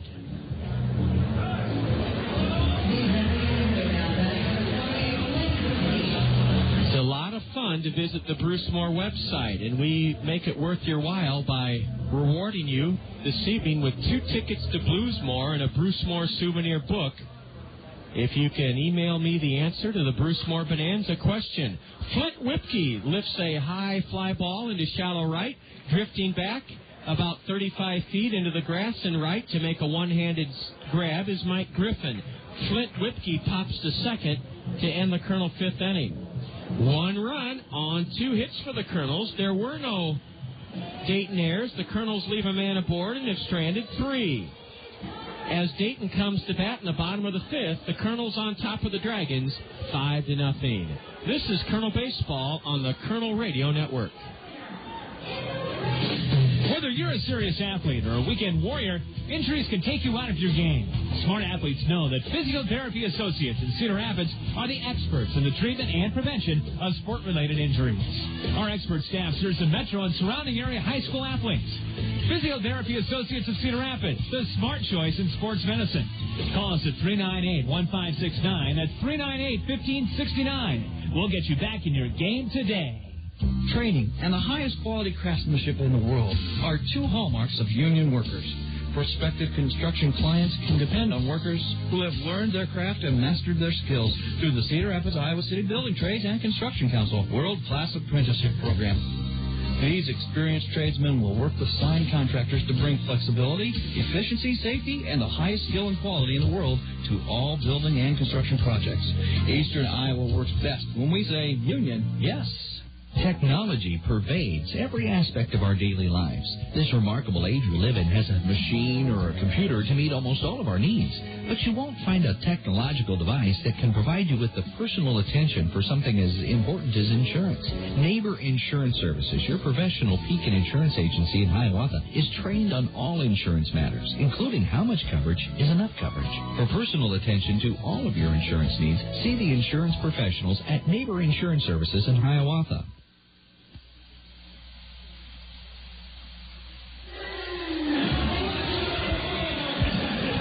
Fun event here between innings. You heard from Gary Mace, the Vice President of Stadium and Baseball Operations. If you didn't hear from him on the South Slope Communications Triple Play Show, you know that much like our philosophy at Veterans Memorial Stadium, we do our best to entertain and bring people back and send them home happy and talking about the fun they had at the ballpark. Well, they laid out a 30-foot-long piece of green carpet with 3 lanes on it and had 3 little toddlers, little baby boys. Well, I said toddler. They're beyond babies. They could barely walk, and they strapped them in helmets and sent them down the track. And there's a high fly ball into right, sending Jordan Renz back, and Jordan makes the catch.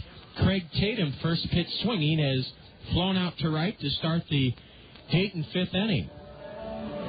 1 away. Stephen Merrick has now retired 5 in a row and has allowed only 3 Dragon base runners through 4 1/3 innings. 5-0 Kernels here in the bottom of the 5th. Well, at any rate, those little fellas went down the lanes at their own pace. A couple of them fell down and went boom, boom. Here's a high fly pop-up to the Kernel third baseman, Dallas Morris. And Gerardo Cabrera, first pitch swinging, is popped to third, 2 away in the Dayton 5th inning. Well, let's give you one more crack at the Bruce Moore Bonanza. You log on to the Bruce Moore website, www.brucemore.org, BRUCEMORE, and that's where you'll find the answer to this question. What's the name of the guest house on the estate that Margaret and Howard Hall moved into after they were married? What is the name of the guest house on the estate that Margaret and Howard Hall moved into after they were married? You'll find the answer on the Bruce Moore website, www.brucemore.org, BRUCEMORE.org. And if you find the answer, it's worth your while to email me here in Dayton, John, John, at Kernels, KERNELS.com. Email me the answer along with your name and address, and if you're right, we'll reward you with 2 tickets to Bluesmore and a Bruce Moore souvenir book. Skying one off the end of the bat to right, J.D. Reininger, and it's caught by Jordan Renz. A 5-pitch inning for Stephen Merrick. Merrick gets J.D. Reininger to fly out to right, and Stephen Merrick has allowed only 1 hit, an infield single back in the first inning, in 5 shutout innings. Mind you, he's facing an offense with a .270 team average, second highest average in the league. As we go to the 6th inning here in Dayton, Kernels lead it 5-0. This is Kernel Baseball on the Kernel Radio Network. In today's work world, knowledge is power.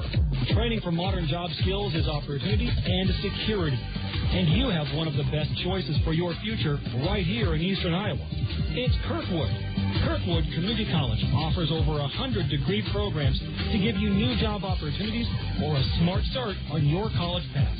Find out more today. Call Kirkwood Admissions, 398-5517. Kirkwood, start here, go anywhere. Hi, I'm Papa John, and when I say better ingredients, better pizza, I'm not talking about a little better. I'm talking about a lot better. Let's talk about our pizza sauce. It's made from fresh, fine-ripened tomatoes, not from concentrate. But when it comes to ingredients, we select from the world's best. Better ingredients, better pizza, Papa John's. A lot better. Call your neighborhood Papa John's today and ask for the Home Run Special, a large, thin, or original crust pizza with up to 3 toppings for $10.99. Just $10.99. Great teams consist of diverse talents. Rockwell Collins understands this and is committed to developing diversity in our community. We recognize that our leadership in the aviation and communications electronics industry hinges on attracting and retaining a diverse workforce. And we're working with other Iowa companies to create an environment that nurtures diversity. Rockwell Collins. Different thinking makes us great. Great thinking makes us different. Well, the Kernels have knocked out Carlos Fisher, the 4-game winner for the Dragons. He's replaced as the Kernels bat here in Dayton in the top of the 6th, leading it 5-0. Carlos Fisher pitched 5 innings for Dayton, gave the Kernels 5 runs, only 2 earned, though, on 7 hits. He fanned 4 and walked none. Right-hander Kyle Huddy takes over, Huddy. Kyle, a 6'2", 220-pounder, from Palm Springs, California. Now lives in Bermuda Dunes, California. Signed as a non-drafted free agent by the Reds last year.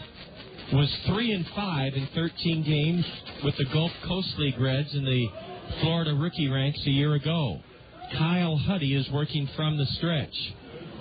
And his first pitch to Brett Martinez is taken down and away for ball 1. Kyle Huddy, a right-hander, on in relief for Dayton here in the 6th inning. 5-0 Kernels as Martinez goes the other way and lines one foul down the right side. Huddy is pitching. 8,495. Well, they've just announced the attendance. The number of tickets sold, 8,495. Not nearly that many folks have braved the cool and cloudy elements to come out this evening. Strike 2 called to Brett Martinez. Huddy is pitching for the 4th time out of the Dayton bullpen, and his curveball is outside. Kyle Huddy, no record. He has started a game for the Dragons. This is his third relief appearance, a 4.91 ERA. He's working from the stretch and now steps off. Huddy has pitched 7 1/3 innings and allowed 4 earned runs on 8 hits. Struck out 8 7 1/3, walked 4. The league hitting .275 against Kyle Huddy, and he's run the count full with a changeup outside, ball 3 to the right-handed hitting Colonel catcher, Brett Martinez. Top of the 6th inning, and the Kernels lead it 5-0. Well, we didn't have a winner this evening in our Bruce Moore Bonanza.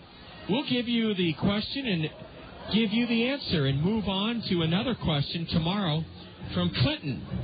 Our Bruce Moore Bonanza question asks you to name the guest house on the estate that Margaret and Howard Hall moved into after they were married, and it was the Garden House. Here's a smash on 2 hops, dropped by Mike Griffin, but he recovers with his bare hand and from shallow right field pegs out Brett Martinez.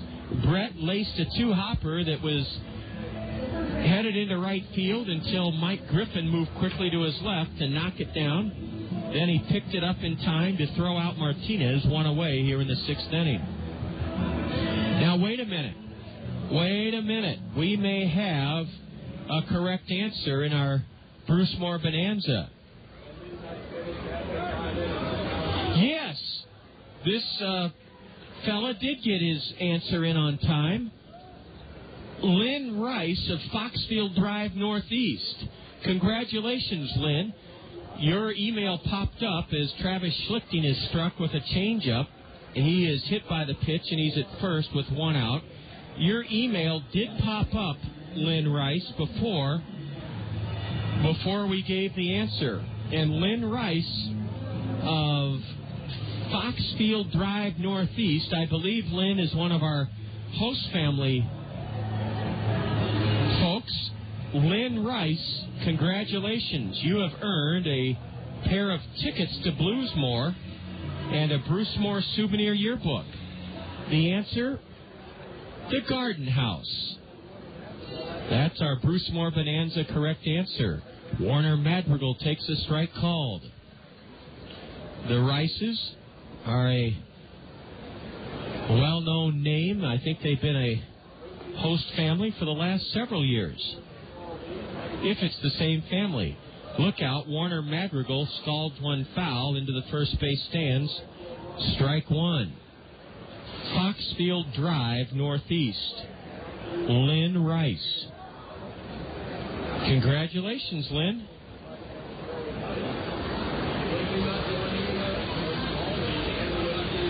Warner hits a double play ball to short. Janish feeds the second baseman Griffin. Mike to first for the twin killing. Warner Madrigal rolls into a 6-4-3 twin killing to end the Kernels' 6th inning. No runs in the 6th for the Kernels. No hits, a hit batter. There were no Dragon errors, and the Kernels leave the bases empty. We go to the bottom of the 6th at Fifth Third Field, an announced attendance of 8,495. And after 5.5, it's the Kernels leading the Dragons 5-0. You're enjoying Kernel Baseball on the Kernel Radio Network. Hi, I'm Phil Andrews, your local Pekin insurance agent at Andrews Insurance here in Cedar Rapids. Even though we all do our best to stay healthy, we can never anticipate when an illness or accident might strike. Couple that reality with rising medical costs, and the importance of a top-notch medical plan becomes clear. Pekin Insurance offers a wide choice of deductibles and a non-tobacco user discount. To explore the major medical insurance plan that best fits you, visit me, Phil Andrews, at Andrews Insurance. Hi, this is Dave Town with Five Seasons Transportation and Parking. Do you ever wonder if it's safe to send your child on the bus? It is, and here's a few reasons why. All the buses in Cedar Rapids are equipped with security cameras, so the drivers always know what's happening behind them. The buses also have global positioning systems, or GPS, which means they can be tracked at any time by satellite. Does that surprise you? It shouldn't. Five Seasons Transportation takes safety very seriously, and we've taken many steps to make sure your child will have a safe, easy ride every time they take the bus. Even when your child isn't on the bus, Five Seasons Transportation is helping keep them safe by using pollution-free biodiesel and alcohol fuels, Iowa products that help keep the air clean. And if your child is ever in trouble, they can always flag down a bus for help. I'm Dave Town, and I like to think of the bus as a traveling safety cocoon, motoring along Cedar Rapids streets. And keep in mind, if the bus is that safe and easy for your child, maybe you should think about riding the bus to work. Affordable, convenient, and safe. That's the bus. Ride it.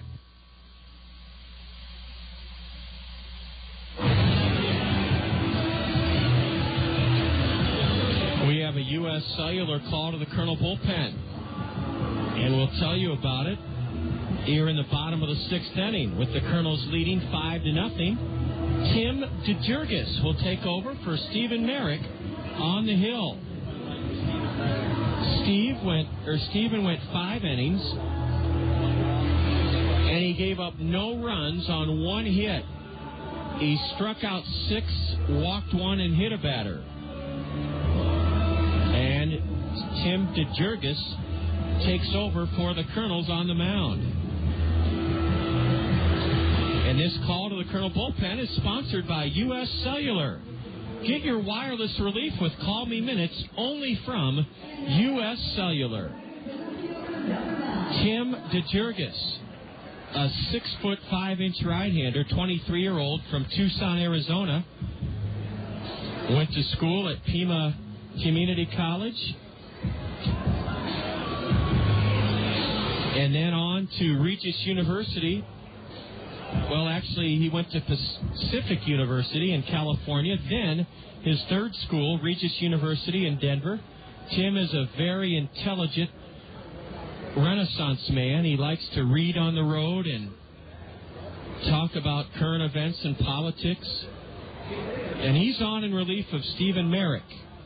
First pitch is just low to Josh Holden, who tried to bunt his way on to open up the Dayton third, but was thrown out on a terrific play at third by Dallas Morris. Now a fastball, looked good from here, ball 2 inside to Josh Holden. DeJurgis is well rested. Tim last pitched. Here's a high pop foul. Brett Martinez gives chase, and Brett runs out of room. It's just over the screen in the first row behind home plate. Well, I think I haven't updated my scorebook or my Tim DeJurgis file. Let's see. He last pitched on Saturday, May 6th. And he was the loser in extra innings in relief of Stephen Merrick, but he pitched well. 3 1/3. He allowed 1 run on 2 hits, struck out 2, walked 1. Tim misses low, ball 3. So Tim DeJurgis working for the first time since last Saturday, May 6th. His 3-1 to Holden is bounced to second. Larry Infante on the second hop whips his throw to first to just get Josh Holden. Larry couldn't get to that bouncer on 1 hop. He had to wait for the difficult second bounce and then got rid of it in a jiffy and gets Josh Holden 1 away here in the Dayton 6th inning. Stephen Merrick's 5 innings. Stephen Merrick's work tonight was brilliant. 5 innings pitched. He allowed no runs. An infield single in the first, 1 hit. Merrick struck out 6, walked 1, and hit a batter. Tim DeJurgis delivers home a strike to the leadoff batter, Mike Griffin, here in the bottom of the 6th inning. 5-0 Colonels. There's strike 2 on the outside corner, a fastball.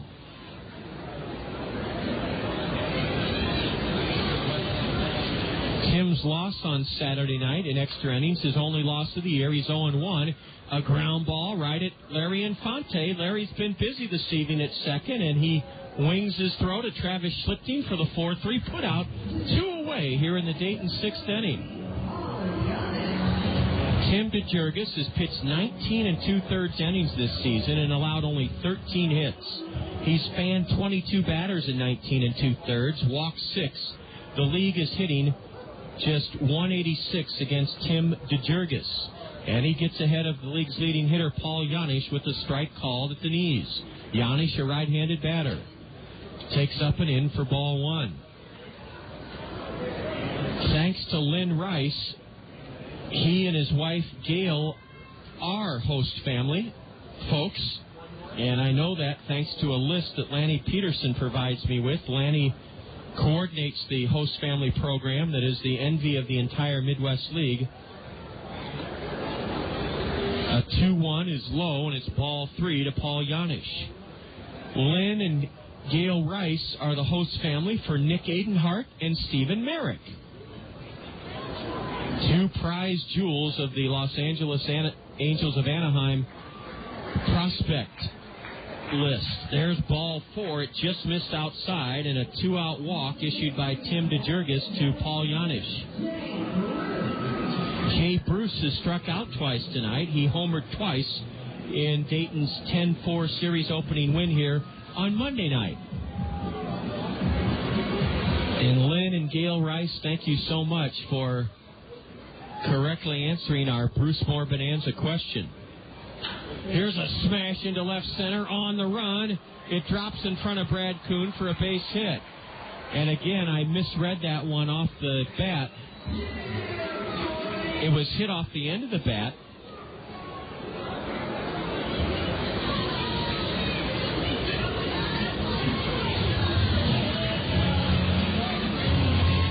It's also great to hear Rick Sampson with his positive comments about the Bruce Moore Bonanza. Rick, thanks a lot for letting us know. Rick is the news director at KMRY, and Rick is commenting on how informative and easy it is to use Bruce Moore's website. Thanks a lot, Rick. I'll pass that on to the marketing director at Bruce Moore, Jenny Conkle. She'll be glad to know that as a listener you enjoy perusing the Bruce Moore website. Of course, Rick Sampson is not eligible, and as a part of the Kernel family, the Kernel Radio Network, but Rick, thank you for your positive comments about what a user-friendly website Bruce Moore has. Thanks, Rick Sampson. Swing and a miss by B.J. Szymanski. A base hit to center by Jay Bruce allows Paul Janish to move to second. 2 on, 2 out for Szymanski here in the bottom of the 6th inning. 5-0 Kernels. Tim DeJurgis looks in and has his sign. Szymanski's 0-for-2 so far tonight. A pitch low, a throw to second, and scrambling back in ahead of the tag by Heinle Statia is Paul Janish. The Jay Bruce single into left center, the first hit for Dayton since an infield single by Paul Janish back in the 1st inning. Tim DeJurgis, the tall right-hander, comes set. Szymanski fouls it away off to the left. Strike 2. And Rick Sampson, I think you have a very good point as to why we don't have a flood of Bruce Moore Bonanza emails. Everybody is wrapped up into the game, and it's hard to go to the computer sometimes while you're listening intently to the ball game. But we're sure glad we've had numerous different Bruce Moore Bonanza winners this spring. A long drive, hooking, foul down the right field line. B.J. Szymanski made a bid for a 3-run homer, but his line drive hooked foul. Count remains 1-2 to Szymanski. Wednesday, May 17th, is Game 2 of our upcoming 8-game homestand. A 6:30 start as the Kernels host the Swing of the Quad Cities, and it'll be a Fairfax State Savings Bank Money Wednesday. That means the first 750 of you Kernel fans, regardless of age or gender, receive an envelope with cash in it, up to $100 cash from Fairfax State Savings Bank. The 1-2 to the switch-hitting cleanup batter. Corked into center, that's a base hit. Rounding third is Paul Janish. He's being waved home. The throw home cut off by Travis Schlichting, and the Kernel lead is cut to 4. It's 5-1. B.J. Szymanski served a single into center, scoring the man who walked with 2 out, Paul Janish. Stopping at second, Jay Bruce, and the Dragons are mounting a 2-out rally here in the 6th inning against Tim DeJurgis. Tim will have a word with Brett Martinez and deal now with Bobby Mosby. Mosby struck out twice against Stephen Merrick, the departed Kernel starter. 5-1 Kernels. Dayton has 2 on and 2 out. Bobby Mosby takes upstairs, ball 1. Tim DeJurgis got the first two here in the sixth inning rather easily, but then walked a man and has surrendered a pair of singles, and Dayton has scored a run to cut the Colonel lead to 4 runs, 5-1. Ball 2 up and in, and now we may have a Mercy heart-to-heart conversation between Colonel pitching coach Kernan Ronan. No, he stays in the Colonel first base dugout. 2 on, 2 out.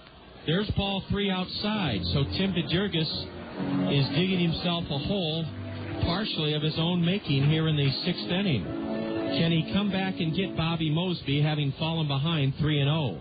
Will Bobby Mosby be swinging? And it's low, ball 4. Now Kernan Ronan, the Colonel pitching coach, will make a heart-to-heart. He'll have a heart-to-heart conversation with Tim DeJurgis. You owe it to yourself and the people who you love to find out what your risk of heart disease is with a $35 heart-to-heart screening from Mercy Medical Center. It's quick, easy, and convenient, and that heart-to-heart screening from Mercy could save your life. You can schedule your heart-to-heart screening by calling Mercy at 398-6821, 398-6821. This Kernan Ronan heart-to-heart conversation with Colonel reliever Tim DeJurgis, sponsored by Mercy Medical Center. And Kernan Ronan will now turn back and head into the Colonel dugout. All of this with 2 out. A walk, a single, a run-producing single, that is, and another walk. The discouraging part of it all is Tim walked Bobby Mosby on 4 pitches. Bases loaded, 2 out for Craig Tatum, the catcher. And this is a big at-bat for Tim DeJurgis. Let's see if he can throw a strike. He fires drops a curveball in for strike 1 to Craig Tatum. Bruce at third, Szymanski at second, Mosby at first, as this big crowd of over 8,000 announced comes alive. A high drive into center. Kuhn can't get it. 3 runs will score. And on to into second goes Craig Tatum. It's a brand new game. A bases clearing triple for Craig Tatum. A bases clearing double for Craig Tatum. And all of a sudden, it was 5-0. Now the Colonels lead it 5-4 as Craig Tatum jackhammered one over the head of Brad Kuhn, clearing the bases. And 0-0-0 for that last out here in the sixth inning. We just can't get it. The 2 men that walked, you got it, the 2 men that walked have scored. And now a base hit by Gerardo Cabrera would tie this game here in the sixth inning. Well, so much for a cakewalk tonight. Brother, you never expected Tim DeJurgis to have this kind of problem surface after he got the first 2 batters with ease. Ball 1 low to Cabrera. Now a strike, evens the count 1-1. 5-4 Colonels here in the bottom of the sixth inning. What a comeback by the Dragons. They were down 5-0. Tying run at second, and a bouncer to second should end the inning. Larry Infante throws out Gerardo Cabrera. The Dragons strike with 2 out, 4 runs on 3 hits, 2 walks, no Colonel errors. Dayton leaves a runner aboard. We go to the top of the 7th inning. Colonels 5, Dayton 4. This is Colonel Baseball on the Colonel Radio Network. The hottest feature in beautiful Veterans Memorial Stadium is the coolest place. It's the Whirling Waters Home Run Hot Tub. How can you and your friends relax and splash it up from the most coveted spot at the ballpark? Simply register at Center Point in Westdale Mall and listen. If you're selected as the winner, you'll enjoy the ultimate entertainment experience. AquaJet Stream Comfort atop the left field wall in the Whirling Waters Home Run Hot Tub. Brought to you by Westdale Mall and by Whirling Waters. Your chance to splash it up. Get ready for summer and beat high gas prices with a pre-owned vehicle from Randy Keel Honda. Their inventory is jam-packed with fuel-efficient vehicles designed to save you money. Get an economical sedan for your daily commute, or indulge your sporty side with a high-performance coupe. Randy Keel Honda carries a large selection of Honda certified pre-owned vehicles, backed by a 12-month, 12,000-mile comprehensive warranty and 7-year, 100,000-mile powertrain warranty. Need to haul the entire family? For a limited time, you can get special financing on Honda certified pre-owned Odyssey. Whatever your driving needs, Randy Keel Honda has the vehicle for you. Visit Randy Keel Honda on Centerpoint Road Northeast or online at randykeel.com. Randy Keel Honda, where they treat you right. Well, let's see if the Kernels can rebound from a unexpected two-out rally by the Dragons in the 6th inning. They got a two-out walk from Paul Janish. Jay Bruce singled into center. B.J. Szymanski singled into center to drive in Janish and make it 5-1 Kernels. Then Bobby Mosby walked to load the bases. Craig Tatum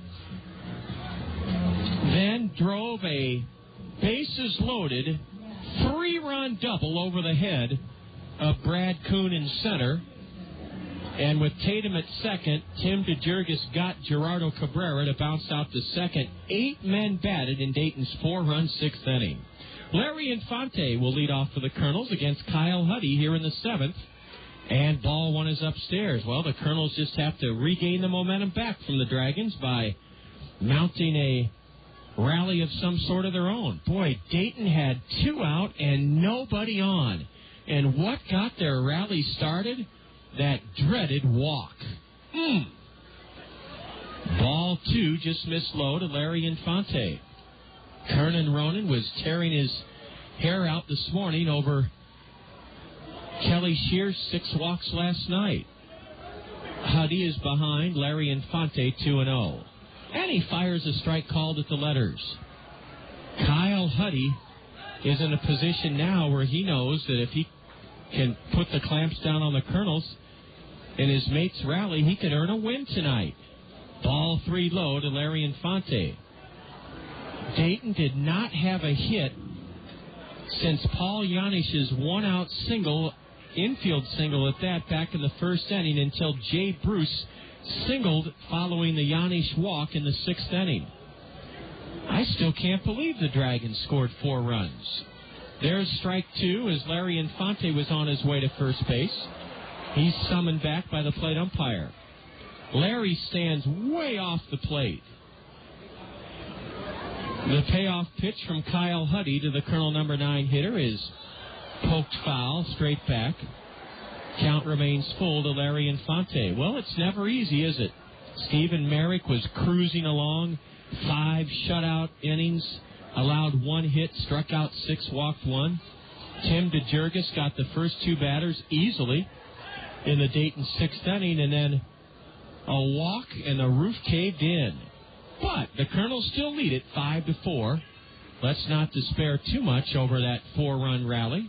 Ball 4, Larry Infante gets the Colonels started in the right direction as he draws a leadoff walk here in the 7th. Oh, the Colonels could use a run or 2 to take back some of the momentum in this game. Thursday, May 18th, a week from tonight, is the 3rd game of our 8-game homestand, and it's a Buck a Cup Thursday. A 6:30 start. A Buck a Cup Thursday means that you can enjoy a 12-ounce draft beer, 12-ounce soda, or a slushie for only $1. Bottled water and a bottled soda, just $2. Next Thursday night, a 6:30 start against the Swing of the Quad Cities. A Buck a Cup Wednesday. A Buck a Cup Thursday. Wednesdays are Fairfax State Savings Bank's Money Wednesdays. Larry Infante draws a throw and he gets back. Kyle Huddy came on relief of starter Carlos Fisher. struck Travis Schlichting with one out in the sixth, but Schlichting was erased as Warner Madrigal rolled into an inning double play.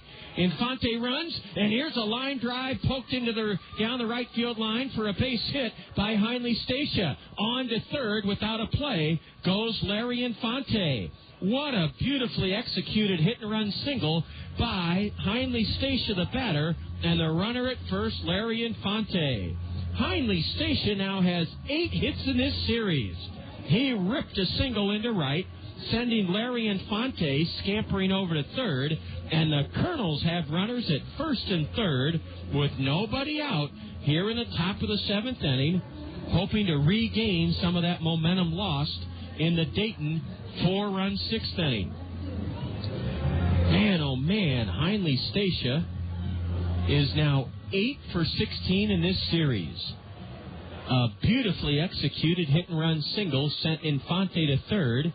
Now Brad Kuhn, who tripled and scored his last time up, has an RBI chance. Ball one is high to Brad Kuhn. Kuhn has scored 2 of the Kernel 5 runs this evening. 5-4 Kernels here in the top of the 7th inning. Dayton gets a right-hander up and throwing in their bullpen. Brad is hitting .261, a left-handed hitter. Is Stacia running? No. Ooh, they've got him picked off. Bobby Mosby runs him towards second, and he's tagged out. Unbelievable. Wow.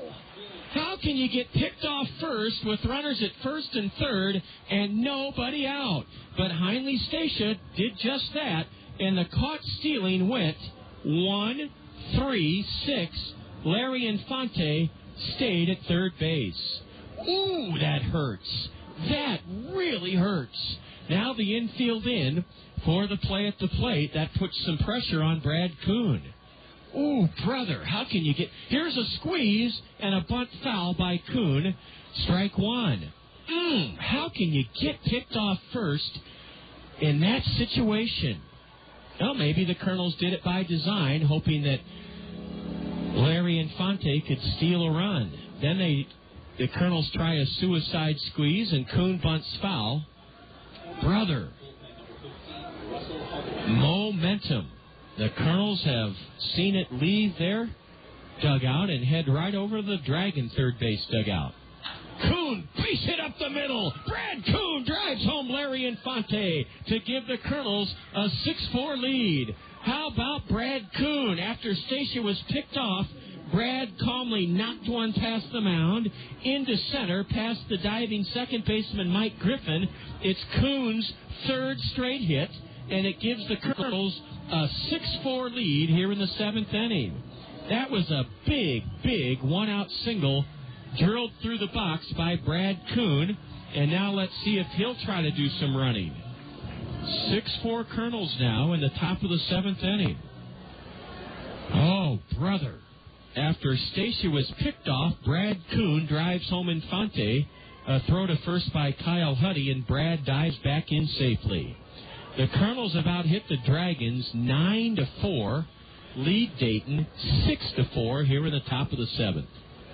Jordan Renz takes a knee-buckling curve for strike one. And now Craig Tatum out to the hill.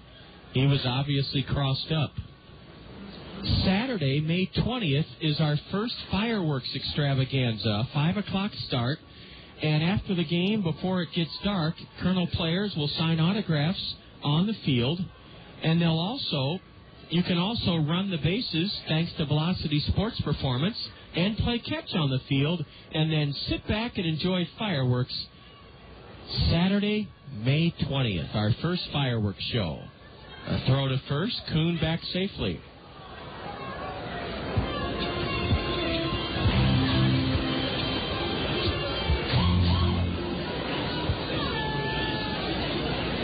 The 0-1 to Jordan is Brad running.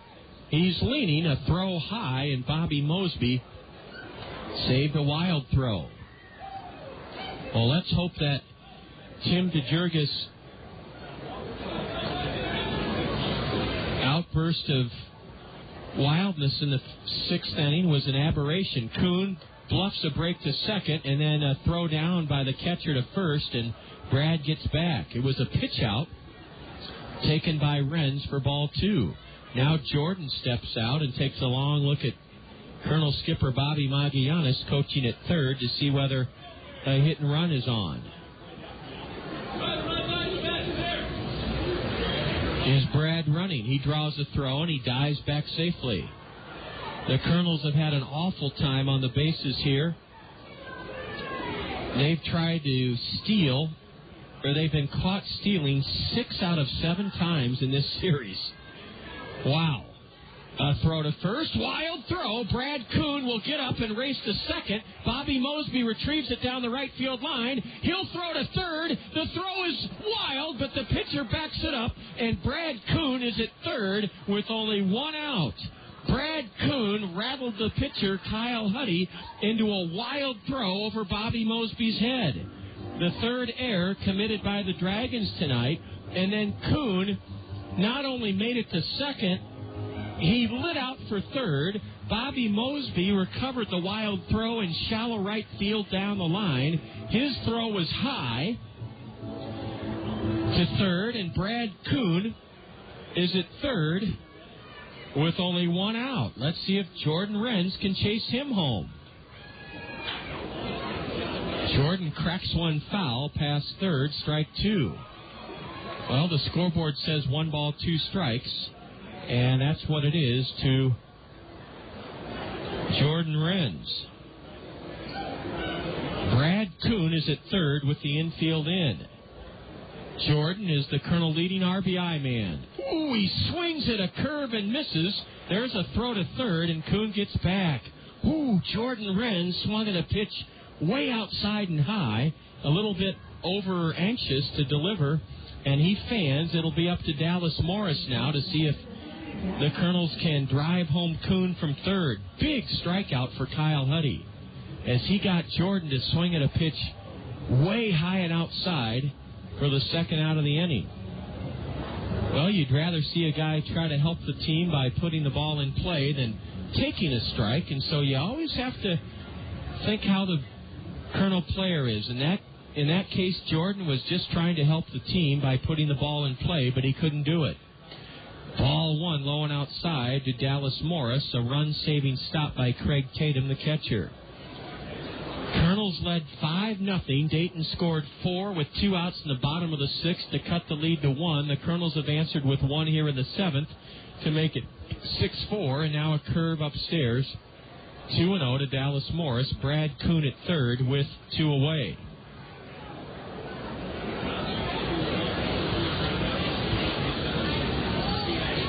Kyle Huddy, the right-hander, steps off.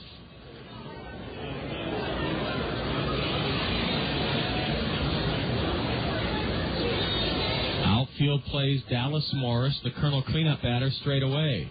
A high pop foul over our heads above the second level here at Fifth Third Field.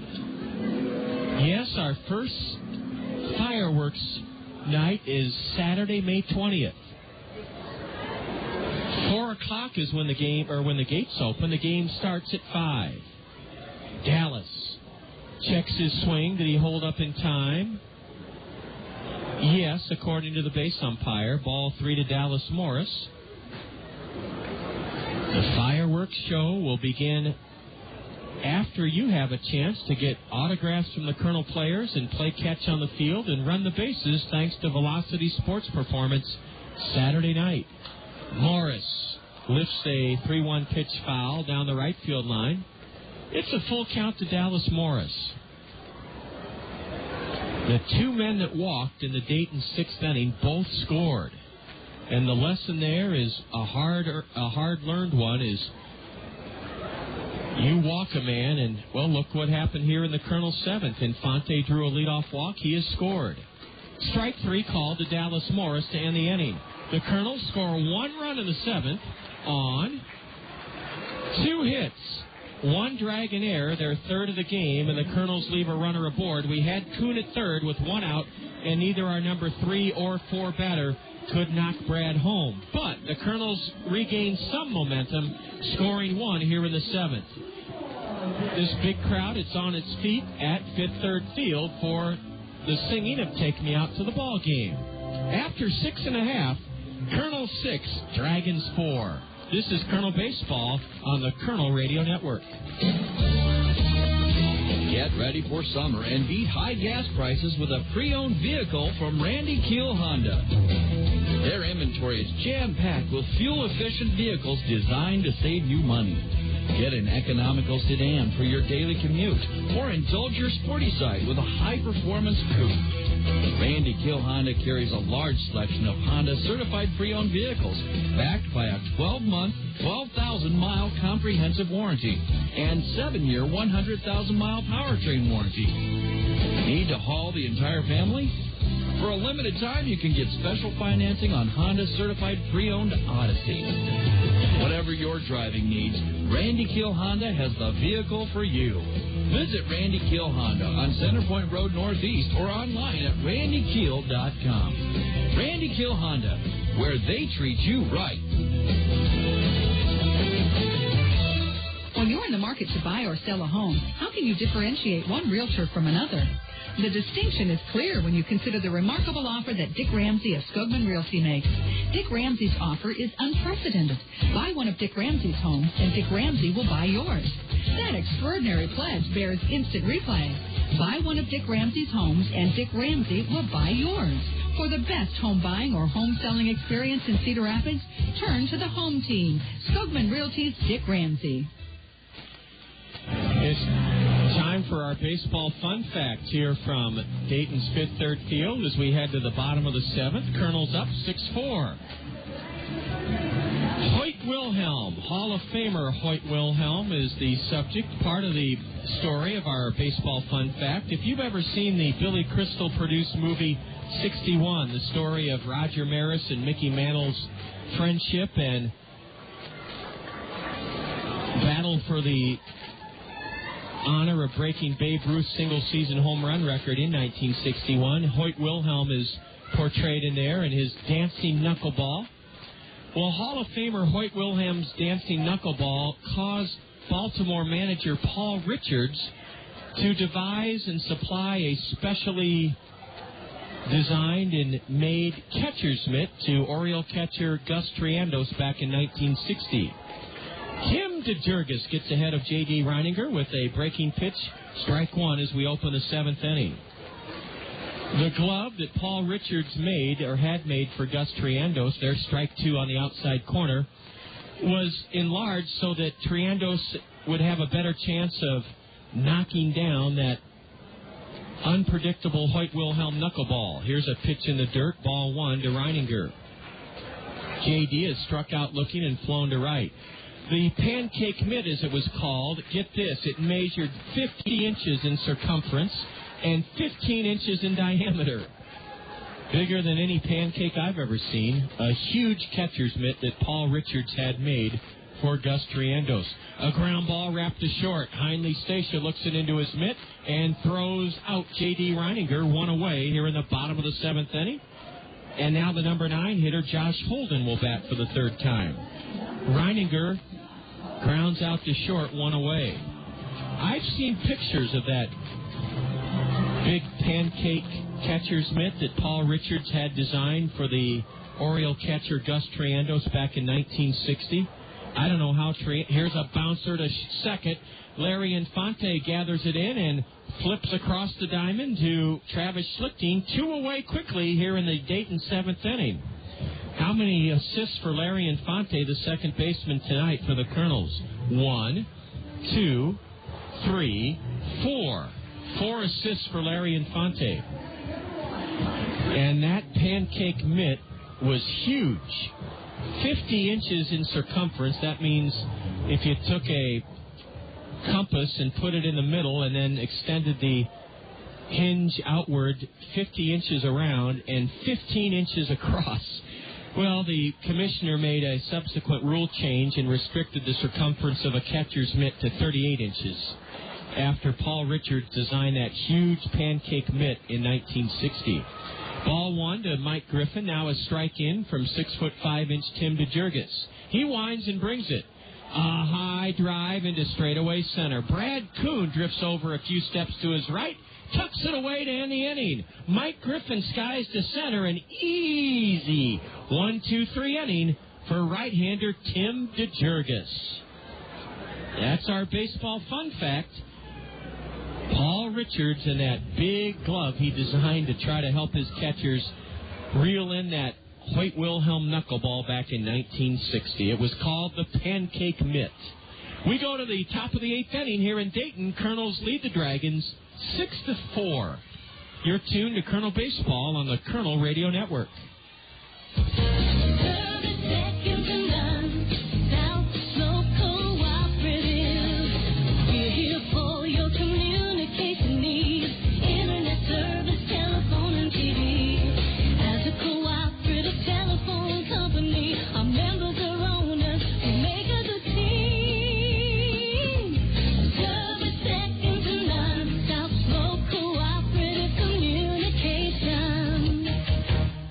Looking to take your baseball or softball game to the next level?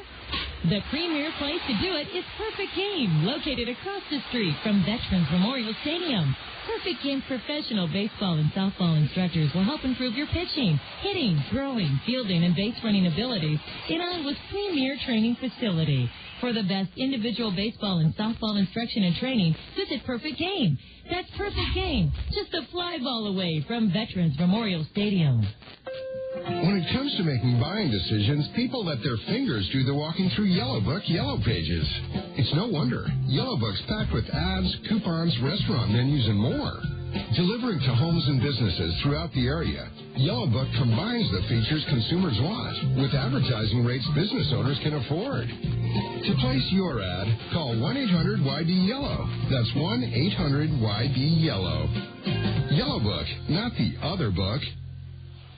After 7 innings here in Dayton, it's 6-4 Kernels. 5 shutout innings from starter Stephen Merrick.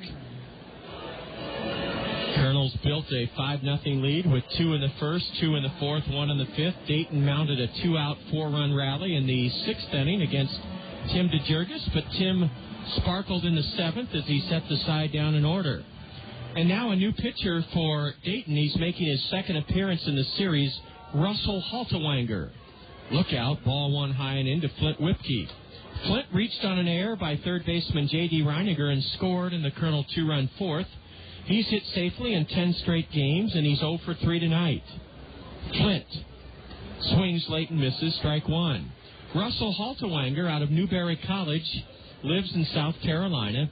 He pitched 1 inning in the Kernel 9-0 win here on Tuesday night and gave up 2 runs on 3 hits.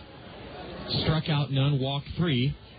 So he struggled in his first appearance in this series. He misses low and away a curveball to the Kernel DH number 5 hitter Flint Whipke.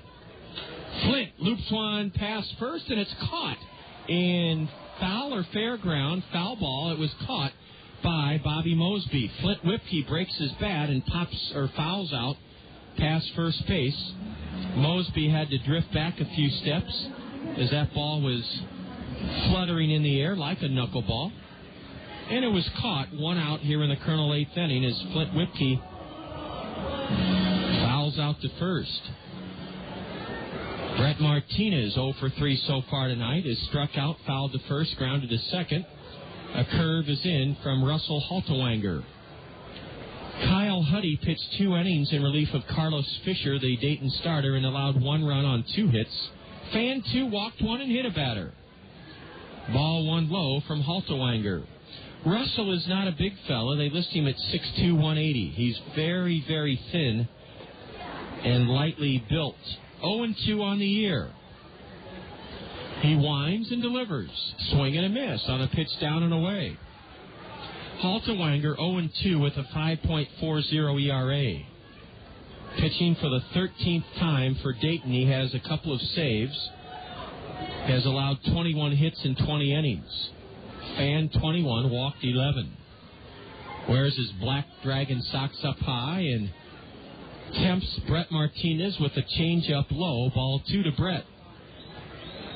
Top of the 8th inning, and it's a 6-4 game in favor of the Kernels.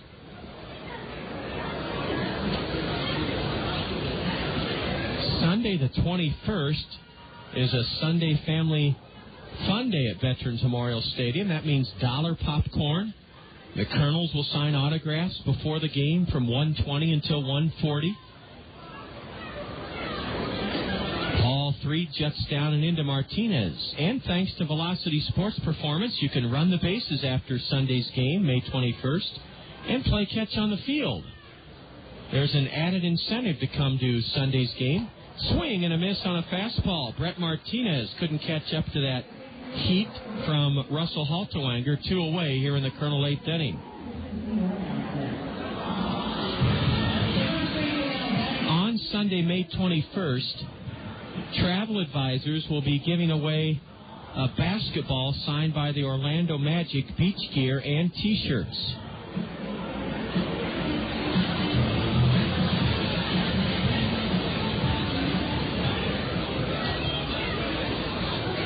First pitch to Travis Schlichting is roped up the middle for the 10th Colonel hit of the night. Travis Schlichting slices a base hit into center. Getting it back in is B.J. Szymanski. Schlichting doubled in a run and scored in the Colonel 2-run 4th inning, and Travis is aboard with 2 out here in the 8th inning. Boy, it would be nice to get a run or 2 more with this high-powered Dayton offense having 2 at-bats left in this game. Ryan Aldridge is warming up in the Colonel right field bullpen, and he may come on and work the bottom of the 8th inning. We'll have to wait and see. Warner Madrigal's been held in check so far tonight. Nothing for 3 for the 242 hitting Colonel number 8 hitter, Warner Madrigal. A noon game is also on the upcoming homestand. Well, let's tell you first of all, Monday the 22nd of May is a $1 Dog Monday. Hot dogs are only $1. A 6:30 start Monday, May 22nd. The opponent, the Kane County Cougars. Madrigal went around on a curveball low and away, strike 1. Then we end the 8-game homestand with a noon game on Tuesday the 23rd. Boy, those noon games are popular. A throw to first, a high toss, and Travis Schlichting dives back safely.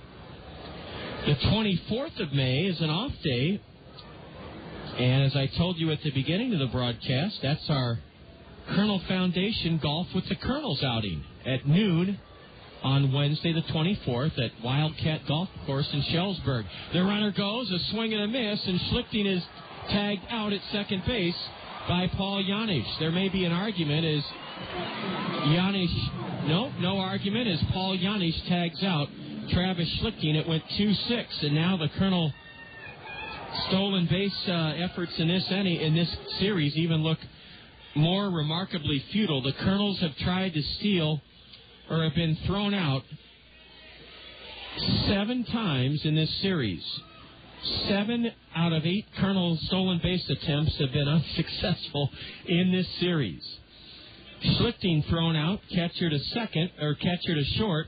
No runs in the Colonel 8th inning. 1 hit. The Kernels have 10 tonight. There were no Dayton errors. The Kernels leave. Nobody on. We go to the home half of the 8th in Dayton, and it's 6-4 Kernels. You're enjoying Colonel Baseball on the Colonel Radio Network. When it comes to auto insurance, Westside Agency in Palo, your professional Pekin insurance agency, will make certain you're properly insured with the right coverages and deductibles. Westside Agency will tell you about the money-saving discounts from Pekin Insurance. Multi-car discount, good student discount, loss-free discount, 45-plus auto discount, auto home discount, low mileage discount. To see if you qualify for any of these auto discounts that will lower your premiums, visit Westside Agency in Palo.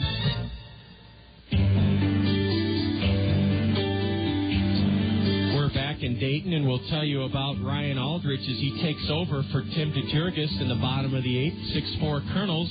Peck's Flower and Garden Shop invites you to put a smile on your mom's face. They've been delivering Mother's Day smiles at Peck's since 1956. Peck's is your professional FTD and teleflorist, and they can deliver your Mother's Day bouquet of flowers or growing plants anywhere. Order now while you're thinking about it. It's easy. You can call Peck's at 393-5565. That's 393-5565. Peck's is open until 8 tomorrow evening. and until 5 o'clock on Saturday. Peck's Flower and Garden Shop. They have a wonderful array of fresh flower bouquets and growing plant arrangements to deliver a smile to your mom. They've been doing it since 1956.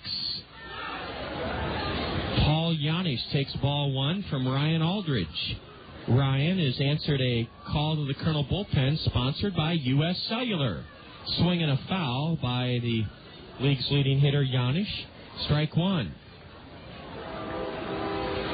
Get your wireless relief with Call Me Minutes, only from U.S. Cellular. Tim DeJurgis hurled 2 innings, and he surrendered 4 runs on 3 hits. Here's a swing and a miss by Yanni, strike 2. Tim DeJurgis struck out none, and he walked a pair. Kernels have out-hit Dayton 10-4. Dayton's committed 3 errors, the Kernels none, but the Dragons are right in this game, trailing 6-4 in the 8th. Strike 3 called on the outside corner. Ryan Aldridge gets .398 hitting Paul Janish with the first out here in the 8th inning on a called strike 3. Oh, it's great to see Ryan Aldridge get that leadoff batter. Ryan hasn't pitched since Sunday at home, and he earned his 6th save of the year in a Kernel victory over Wisconsin. A breaking pitch low, ball 1 to Jay Bruce. Bruce singled and scored in that 2-out, 4-run Dayton rally in the 6th inning. 6-4 Kernels here in the bottom of the 8th. Ryan's 1-0. Ripped into right center, on the run, Renz, and he reaches up and makes a dazzling catch. Jay Bruce hit a clothesline bullet, ripped it into right center. Jordan Renz had to scramble back quickly to his right, and he caught it. That ball was in the air about 2 seconds. Wham! Jay Bruce lines out to right, 2 away here in the Dragon 8th inning. Who did Jay Bruce ever drill that pitch? But he lines out to right. 2 away here in the bottom of the 8th inning, and the batter is B.J. Szymanski. Ryan Aldridge 1-2 on the year with a 5.27 ERA. He leads the Kernels, I said, with 6 saves. He has 4 saves. 4 saves for Ryan Aldridge. In 11 appearances, Ryan has pitched 13 2/3 innings, given up 15 hits, struck out 23 in 13 2/3, and walked 7. He gets ahead of Szymanski as B.J.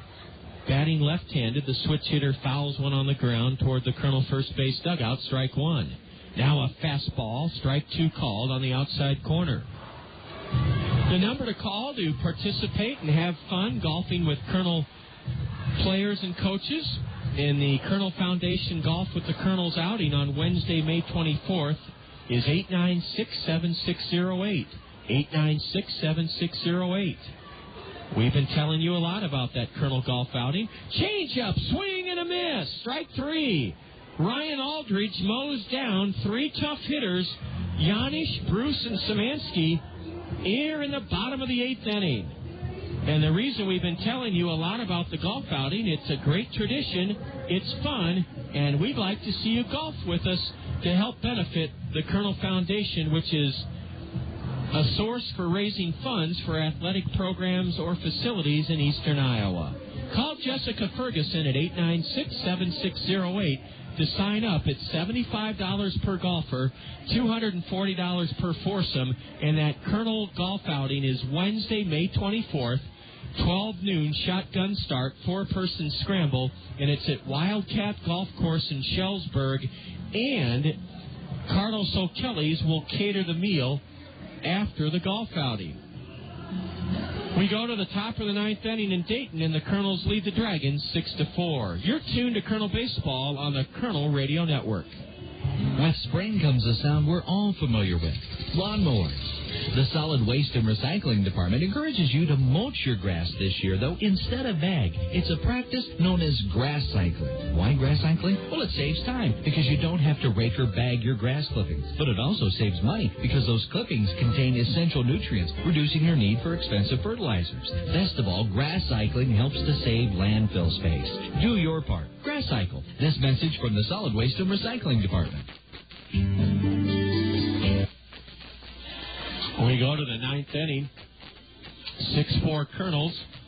Russell Haltewanger will deal with the lower two in the Kernel order, Madrigal and Fonte, and then the top of the order, Heinley Stacia.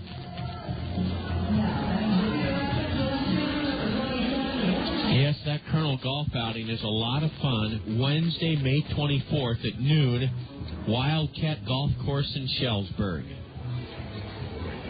Wednesday, May 24th. Warner Madrigal fouls the first pitch straight back. Strike one to the Kernel number 8 hitter. He was at the plate when Travis Schlichting was caught trying to steal second. Strike two on the outside edge to Warner. Top of the ninth here at Fifth Third Field. 8,495. Swing and a miss, a 3-pitch strikeout of Madrigal by Russell Haltewanger. One gone here in the Kernel ninth inning. We'll be with you from Clinton tomorrow evening. The newly renovated Alliant Energy Field. 5:40 will be our Ask the Manager show with Bobby Magianis, the South Slope Communications Triple Play show. 5:40 tomorrow. Right here on 1450 KMRY, Cedar Rapids. Larry Infante has been a vital cog in the Kernel success so far tonight. He has 4 assists from second base. An RBI single back in the Kernel 2-run fourth made it 4-0 Kernels. Then he walked and scored in the 7th inning. Larry takes a strike and now fouls one on top of the sweet roof, third base side. 0-2 to Larry Infante. Haltewanger brings it. Strike 3 call, the changeup, and Larry really gives the plate umpire an earful. Larry Infante can't believe the call by the independent umpire, and he lets him know. That's 3 strikeouts for Russell Haltewanger. 2 gone quickly on strikes here in the Kernel ninth inning. Heinley Stacia might be given a complimentary plane ticket out of Dayton. Why? Because he's mauled the Dragon pitching staff in this series to the tune of 8 for 16. Heinley, a switch hitter batting left, ropes the first pitch foul straight back. 402 feet to straightaway center here at Fifth Third Field. A 12-foot high green padded wall. A one-hop comebacker to Haltewanger. An easy inning for Russell as he lobs to first to get Heinley Stacia. The Kernels go quickly and in order in the top of the ninth. And as we go to the bottom of the ninth at Fifth Third Field, Ryan Aldridge will try to save it for Stephen Merrick. It's the Kernels 6 and the Dragons 4. This is Kernel Baseball on the Kernel Radio Network.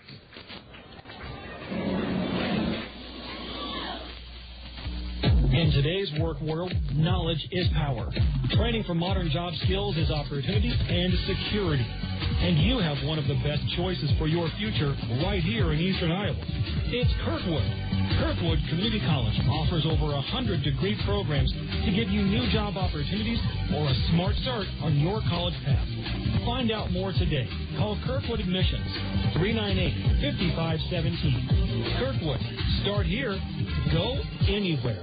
Hi, I'm Papa John, and when I say better ingredients, better pizza, I'm not talking about a little better. I'm talking about a lot better. Let's talk about our pizza sauce. It's made from fresh, fine, ripened tomatoes, not from concentrate. And when it comes to ingredients, we select from the world's best. Better ingredients, better pizza, Papa John's. A lot better.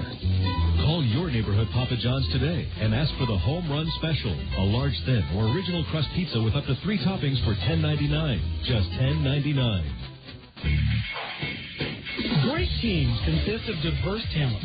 Rockwell Collins understands this and is committed to developing diversity in our community. We recognize that our leadership in the aviation and communications electronics industry hinges on attracting and retaining a diverse workforce. And we're working with other Iowa companies to create an environment that nurtures diversity. Rockwell Collins. Different thinking makes us great. Great thinking makes us different. We're underway in the bottom of the ninth. 6-4 Kernels, and Bobby Mosby takes the strike from Ryan Aldridge, who had a very good 8th inning, retired the side in order. Fastball at the knees, strike 2 to Bobby Mosby, and this crowd is all over the plate umpire. Ryan Aldridge ahead of Bobby Mosby, no balls, 2 strikes here in the bottom of the 9th inning. The 0-2 curve, and it's nubbed foul. Mosby just got a piece of that Ryan Aldridge 0-2 breaking ball. 6 runs, 10 hits, no errors for the Kernels in 9 at-bats. 4 runs, just 4 hits for Dayton. They made 3 errors so far tonight. Mosby leans over the dish. Takes a curve just low. The Kernels wanted that call from the plate umpire. Did not get it.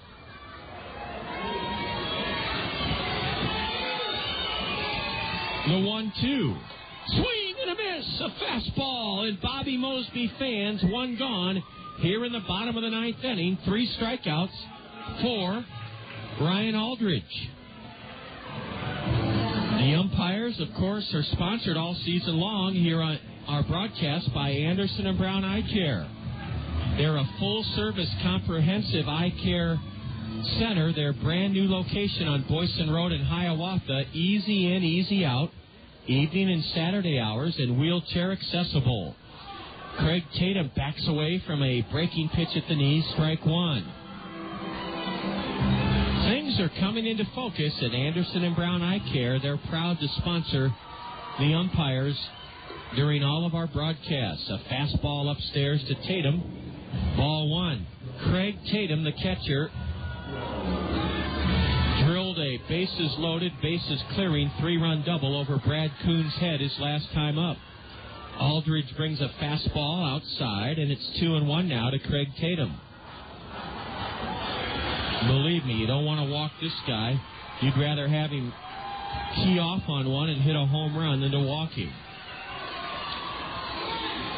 The pitch is dribbled foul off the lower body of Craig Tatum. It ricochets towards shallow third, where Ryan Aldridge picks it up.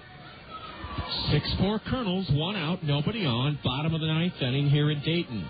A Kernel win would even our first half record at 17-17. The Kernels started play tonight in 4th place in the 8-team Western Division first half standings, 2 games back of Kane County and of Peoria. Ball 3 inside to Tatum.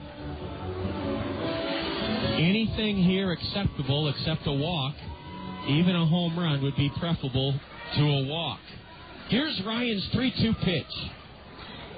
Strike 3 called! Wow! Ryan Aldridge with a fastball down the heart of the plate sends Craig Tatum back to the Dayton dugout with his tail between his legs. Ryan Aldridge has been sensational. He fans his 4th batter out of 5. Jabalito Hernandez will pinch hit for the Dragons here in the bottom of the 9th inning. Jabalito Hernandez, the pinch hitter. He pinch hit last night. Strike 1 in from Ryan Aldridge. Boy, Ryan is coming right after these Dayton hitters. Trying to save it for Stephen Merrick. The 0-1 curve just inside to Jabalito Hernandez. Jabalito Hernandez pinch hit unsuccessfully in last night's Dragon win. He led off the 8th inning and grounded to short. A broken bat looper to the right side. Larry Infante has it, and the Kernels have won this one 6-4 to break even in the series.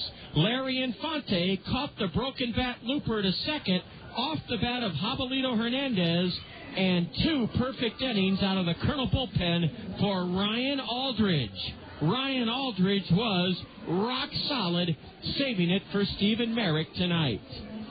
Down in order go the Dragons in the home half of the ninth, and the Kernels win tonight to break even a 2-2 split with the Dayton Dragons. 6-4 Kernels, and it's a happy bunch of Kernels that are high-fiving each other between the first base line and second base in that baseball tradition. Well, we have good news from Dayton. The Kernels have won it 6-4. We'll have the totals, highlights, and more coming up next for you on the Colonel Curtain Call here on the Kernel Radio Network. Next up, a musical taste of Dr. Pepper. It's a new spin on an old vibe from me to you. A tasty sip of Dr. Pepper for your ears, and it starts like this. I'm a pepper, he's a pepper, she's a pepper, we're a pepper, wouldn't you like to be a pepper? Now that's cool, but pepper is a little better. So let's slide in a taste of this.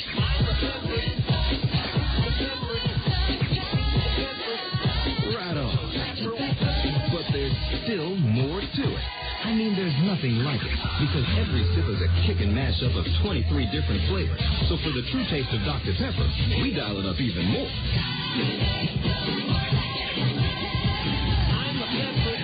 You know it. With 23 flavors mixed into one full taste, every sip is a cool mix of music to your mouth. Dr. Pepper, there's more to it.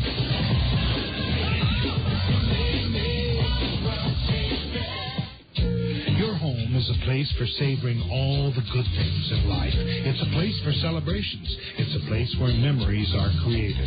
To make sure your home is properly insured, visit Sheets Forest Draper in Marion, your professional Pekin insurance agency. Sheets Forest Draper will give you all important details about homeowners insurance with complete coverages and surprisingly affordable rates. Visit Sheets Forest Draper in Marion for homeowners insurance for your well-lived and well-loved home.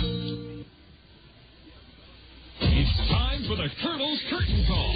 Now, with a game recap, a complete look at the State Farm scoreboard, and a look ahead to upcoming action, let's rejoin the voice of the Colonel, John Rogers. Yes, indeed. We're back at Fifth Third Field, where the Kernels played very well tonight, out-hit the Dragons 10-4, and knocked off Dayton 6-4 to gain a split in this four-game series. Stephen Merrick set the tone for the Kernels. He was terrific on the mound, pitching 5 shutout innings. The only hit the Dragons had against Stephen Merrick was by the league's leading hitter, Paul Janish, a one-out infield single in the first inning. Stephen Merrick, in 5 innings, blanked Dayton on 1 hit, fanned 6, and walked 1. The Kernels, meanwhile, got a big 2-run double from Dallas Morris in the very first inning to stake Stephen Merrick to an early lead. Heinle Stacia, who reached on an infield single, and Brad Kuhn, who bunted and reached on a fielder's choice, both scored on Dallas Morris's 2-run double into the left center field alley to make it 2-0 Kernels after 1/2 inning. With Merrick rolling along, the Kernels added a pair in the 4th inning. Flint Whipke reached on a throwing error by J.D. Reininger. Whipke wound up at second base with nobody out. With 1 out, Travis Schlichting drilled a double into the left field corner to plate Flint Whipke and make it 3-0 Kernels. Schlichting then stole third, and after Warner Madrigal struck out, Larry Infante came through with a big clutch hit, a 2-out RBI single ripped into right to plate Schlichting and give the Kernels a 4-0 lead. The Kernels made it 5-0 in the 5th inning when Brad Kuhn tripled with 1 out. Jordan Renz then singled into right to drive home Kuhn. 5-0 Kernels. Stephen Merrick was lifted after his brilliant 5 innings. Tim DeJurgis got the first 2 batters in the Dayton 6th inning, then walked Paul Janish, surrendered a single to Jay Bruce. B.J. Szymanski then drove in a run with the base hit to make it 5-1 Kernels. Bobby Mosby walked to load the bases, and Craig Tatum cleared the bases when he sent a double over the head of Brad Kuhn. 3 runners scored, and it cut the Colonel lead to 5-4. In the 7th inning, though, the Kernels got a leadoff walk from Larry Infante. He advanced to third on a beautifully executed hit-and-run single by Heinley Stacia. After Stacia was picked off first base, Brad Kuhn came through with an RBI single to center to plate Infante, and the Kernels led it 6-4.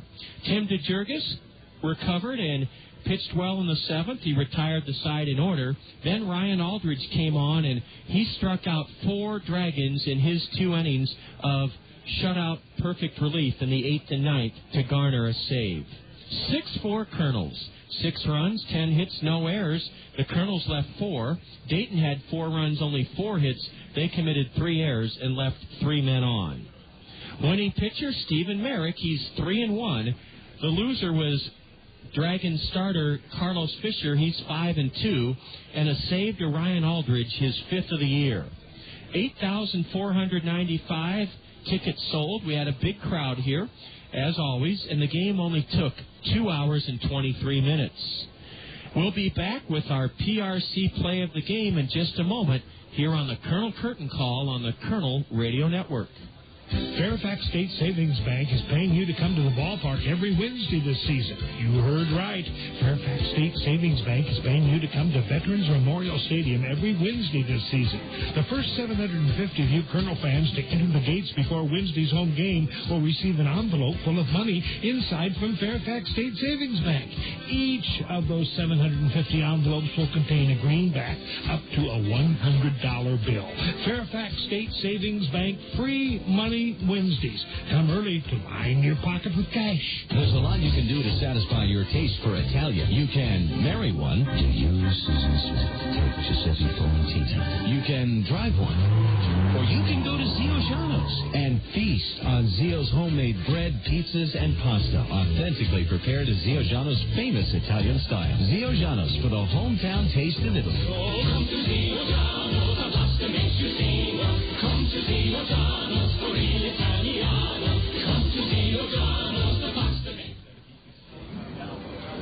We're set now on the Colonel Curtain Call to bring you the PRC Colonel Play of the Game. PRC believes in you so much that they have a benefit package entitled Life Essentials, and it includes a 401k savings plan, medical, dental, vision, and pet insurance, competitive pay, a casual work environment, flexible scheduling. PRC, a job at PRC is a job you'll love. If you're looking for a career opportunity with a company with a great heart, contact PRC. Their web address, www.prcnet.com. The Colonels scored a pair in the first on a 2-run double by Dallas Morris. In the 4th inning, with the score 2-0 Kernels, Flint Whipke reached second base on a throwing error by third baseman J.D. Reininger. With 1 out, Travis Schlichting came to the plate. Let's pick up the action there with our PRC play of the game. Air Force One a couple of years ago. Several Air Force Ones are dry docked there and in immaculate condition. Schlichting pounds one into the left field corner. Extra bases for Travis. Flint Whipke will score without a play. Schlichting is barreling into second with an RBI double, plating Flint Whipke and giving the Kernels a 3-0 lead. Well, we said Travis Schlichting was due, and brother, did he ever lay into a 1-1 pitch from Carlos Fisher, and he ripped it into the left field corner. An RBI double for Schlichting, driving home Flint Whipke, and adding to the Colonel lead. It's now 3-0 Kernels here in the top half of the 4th inning. Travis Schlichting's RBI double, our PRC play of the game. It made it 3-0 Kernels. The Kernels belted 6 home runs in this series, none tonight, but we want to tip our cap and salute PRC's community care. PRC, the former Access Direct in Cedar Rapids, has instituted a ingenious campaign, a generous offering, their Home Runs for the Hungry campaign, helping to reduce hunger in our community and bring food home to our community every time the Kernels sock a home run. And with 6 home runs in this series, PRC has 20 total on the season, has donated $500 to the Haycap Food Reservoir for every Colonel home run, $500 in support of their Home Runs for the Hungry initiative. Travis Schlichting's RBI double, our PRC play of the game, and a Kernel 6-4 triumph here in Dayton this evening. We'll take a final timeout and be back on the Kernel Curtain Call with a complete look at the State Farm Major League scoreboard. That's next here on the Kernel Radio Network. The hottest feature in beautiful Veterans Memorial Stadium is the coolest place. It's the Whirling Waters Home Run Hot Tub. How can you and your friends relax and splash it up from the most coveted spot at the ballpark? Simply register at Center Point in Westdale Mall and listen. If you're selected as the winner, you'll enjoy the ultimate entertainment experience. AquaJet Stream Comfort atop the left field wall in the Whirling Waters Home Run Hot Tub. Brought to you by Westdale Mall and by Whirling Waters. Your chance to splash it up. Get ready for summer and beat high gas prices with a pre-owned vehicle from Randy Keel Honda. Their inventory is jam-packed with fuel-efficient vehicles designed to save you money. Get an economical sedan for your daily commute, or indulge your sporty side with a high-performance coupe. Randy Keel Honda carries a large selection of Honda certified pre-owned vehicles, backed by a 12-month, 12,000-mile comprehensive warranty and 7-year, 100,000-mile powertrain warranty. Need to haul the entire family? For a limited time, you can get special financing on Honda certified pre-owned Odyssey. Whatever your driving needs, Randy Keel Honda has the vehicle for you. Visit Randy Keel Honda on Centerpoint Road Northeast or online at randykeel.com. Randy Keel Honda, where they treat you right. The Kernels conclude their 4-game series here in Dayton with a 6-4 win. Dayton won the Monday night opener 10-4. The Kernels, behind Nick Adenhart, pounded the Dragons 9-0 Tuesday night. Last night, the Dragons took it 6-4, and tonight the Kernels gain a split, winning 6-4. Time now, thanks to State Farm Insurance agents Gary Schubat, Brad Dunn, Dale Thompson, and Al Shetler to take a look at scores from this afternoon and this evening on the State Farm Major League scoreboard. Let's begin in the American League. This afternoon at Rogers Center, the Blue Jays stomped Oakland 8-3. 8-3 Toronto this afternoon. They're in the top of the 6th inning in the Bronx, and the Yankees hold a 3-2 lead over the Red Sox. The Tigers and Orioles were postponed due to rain at Camden Yards. So, too, was our parent club, the Los Angeles Angels of Anaheim. They were whitewashed, scheduled to play at U.S. Cellular Field, but that game was rained out. In the National League, on the State Farm Major League scoreboard, this afternoon, the Diamondback and Pirate game at PNC Park was postponed because of rain, but there were 3 afternoon games on the West Coast. In Los Angeles, the Dodgers bowed to Houston 4-2 Astros. San Diego turned back the Brewers 8-5 Padres at Petco Park today, and the Giants trounced the Cubs 9-3 this afternoon at SBC Park in San Francisco. Now, tonight in the National League, the Braves are shelling the Marlins 9-1. That game's in the bottom of the 8th inning at Dolphin Stadium, 9-1 Atlanta.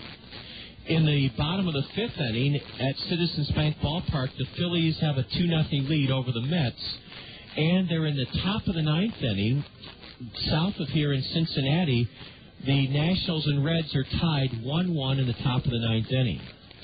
That's our complete look at the State Farm Major League scoreboard, and it's sponsored by State Farm Insurance agents Brad Dunn, Al Shetler, Dale Thompson, and Gary Schubat. The Kernels win the series finale behind Stephen Merrick's 5 shutout innings and 2 terrific innings of dominant relief, 2 innings of 4 strikeout baseball from Ryan Aldridge. The Kernels out-hit the Dragons 10-4 and win it 6-4. The Kernel record on the 8-game road trip is 2-2, and overall in the first half, the Kernels have won 17 and lost 17. We'll look forward to greeting you tomorrow evening from the newly renovated Alliant Energy Field, the former Riverview Stadium in Clinton. We'll have the Ask the Manager show with Bobby Magallanes, a Friday tradition on the South Slope Communications Triple Play show. That will come your way here on KMRY at 5:40 tomorrow from Clinton. Here in Dayton, the Kernels looked impressive as they turned back the Dragons 6-4 in the series finale. Thanks for making us a part of your Thursday evening. This is John Rogers wishing you well from the birthplace of aviation, Dayton, Ohio. You've been listening to Kernel Baseball on the Kernel Radio Network. Here on 1450 AM, KMRY, Cedar Rapids.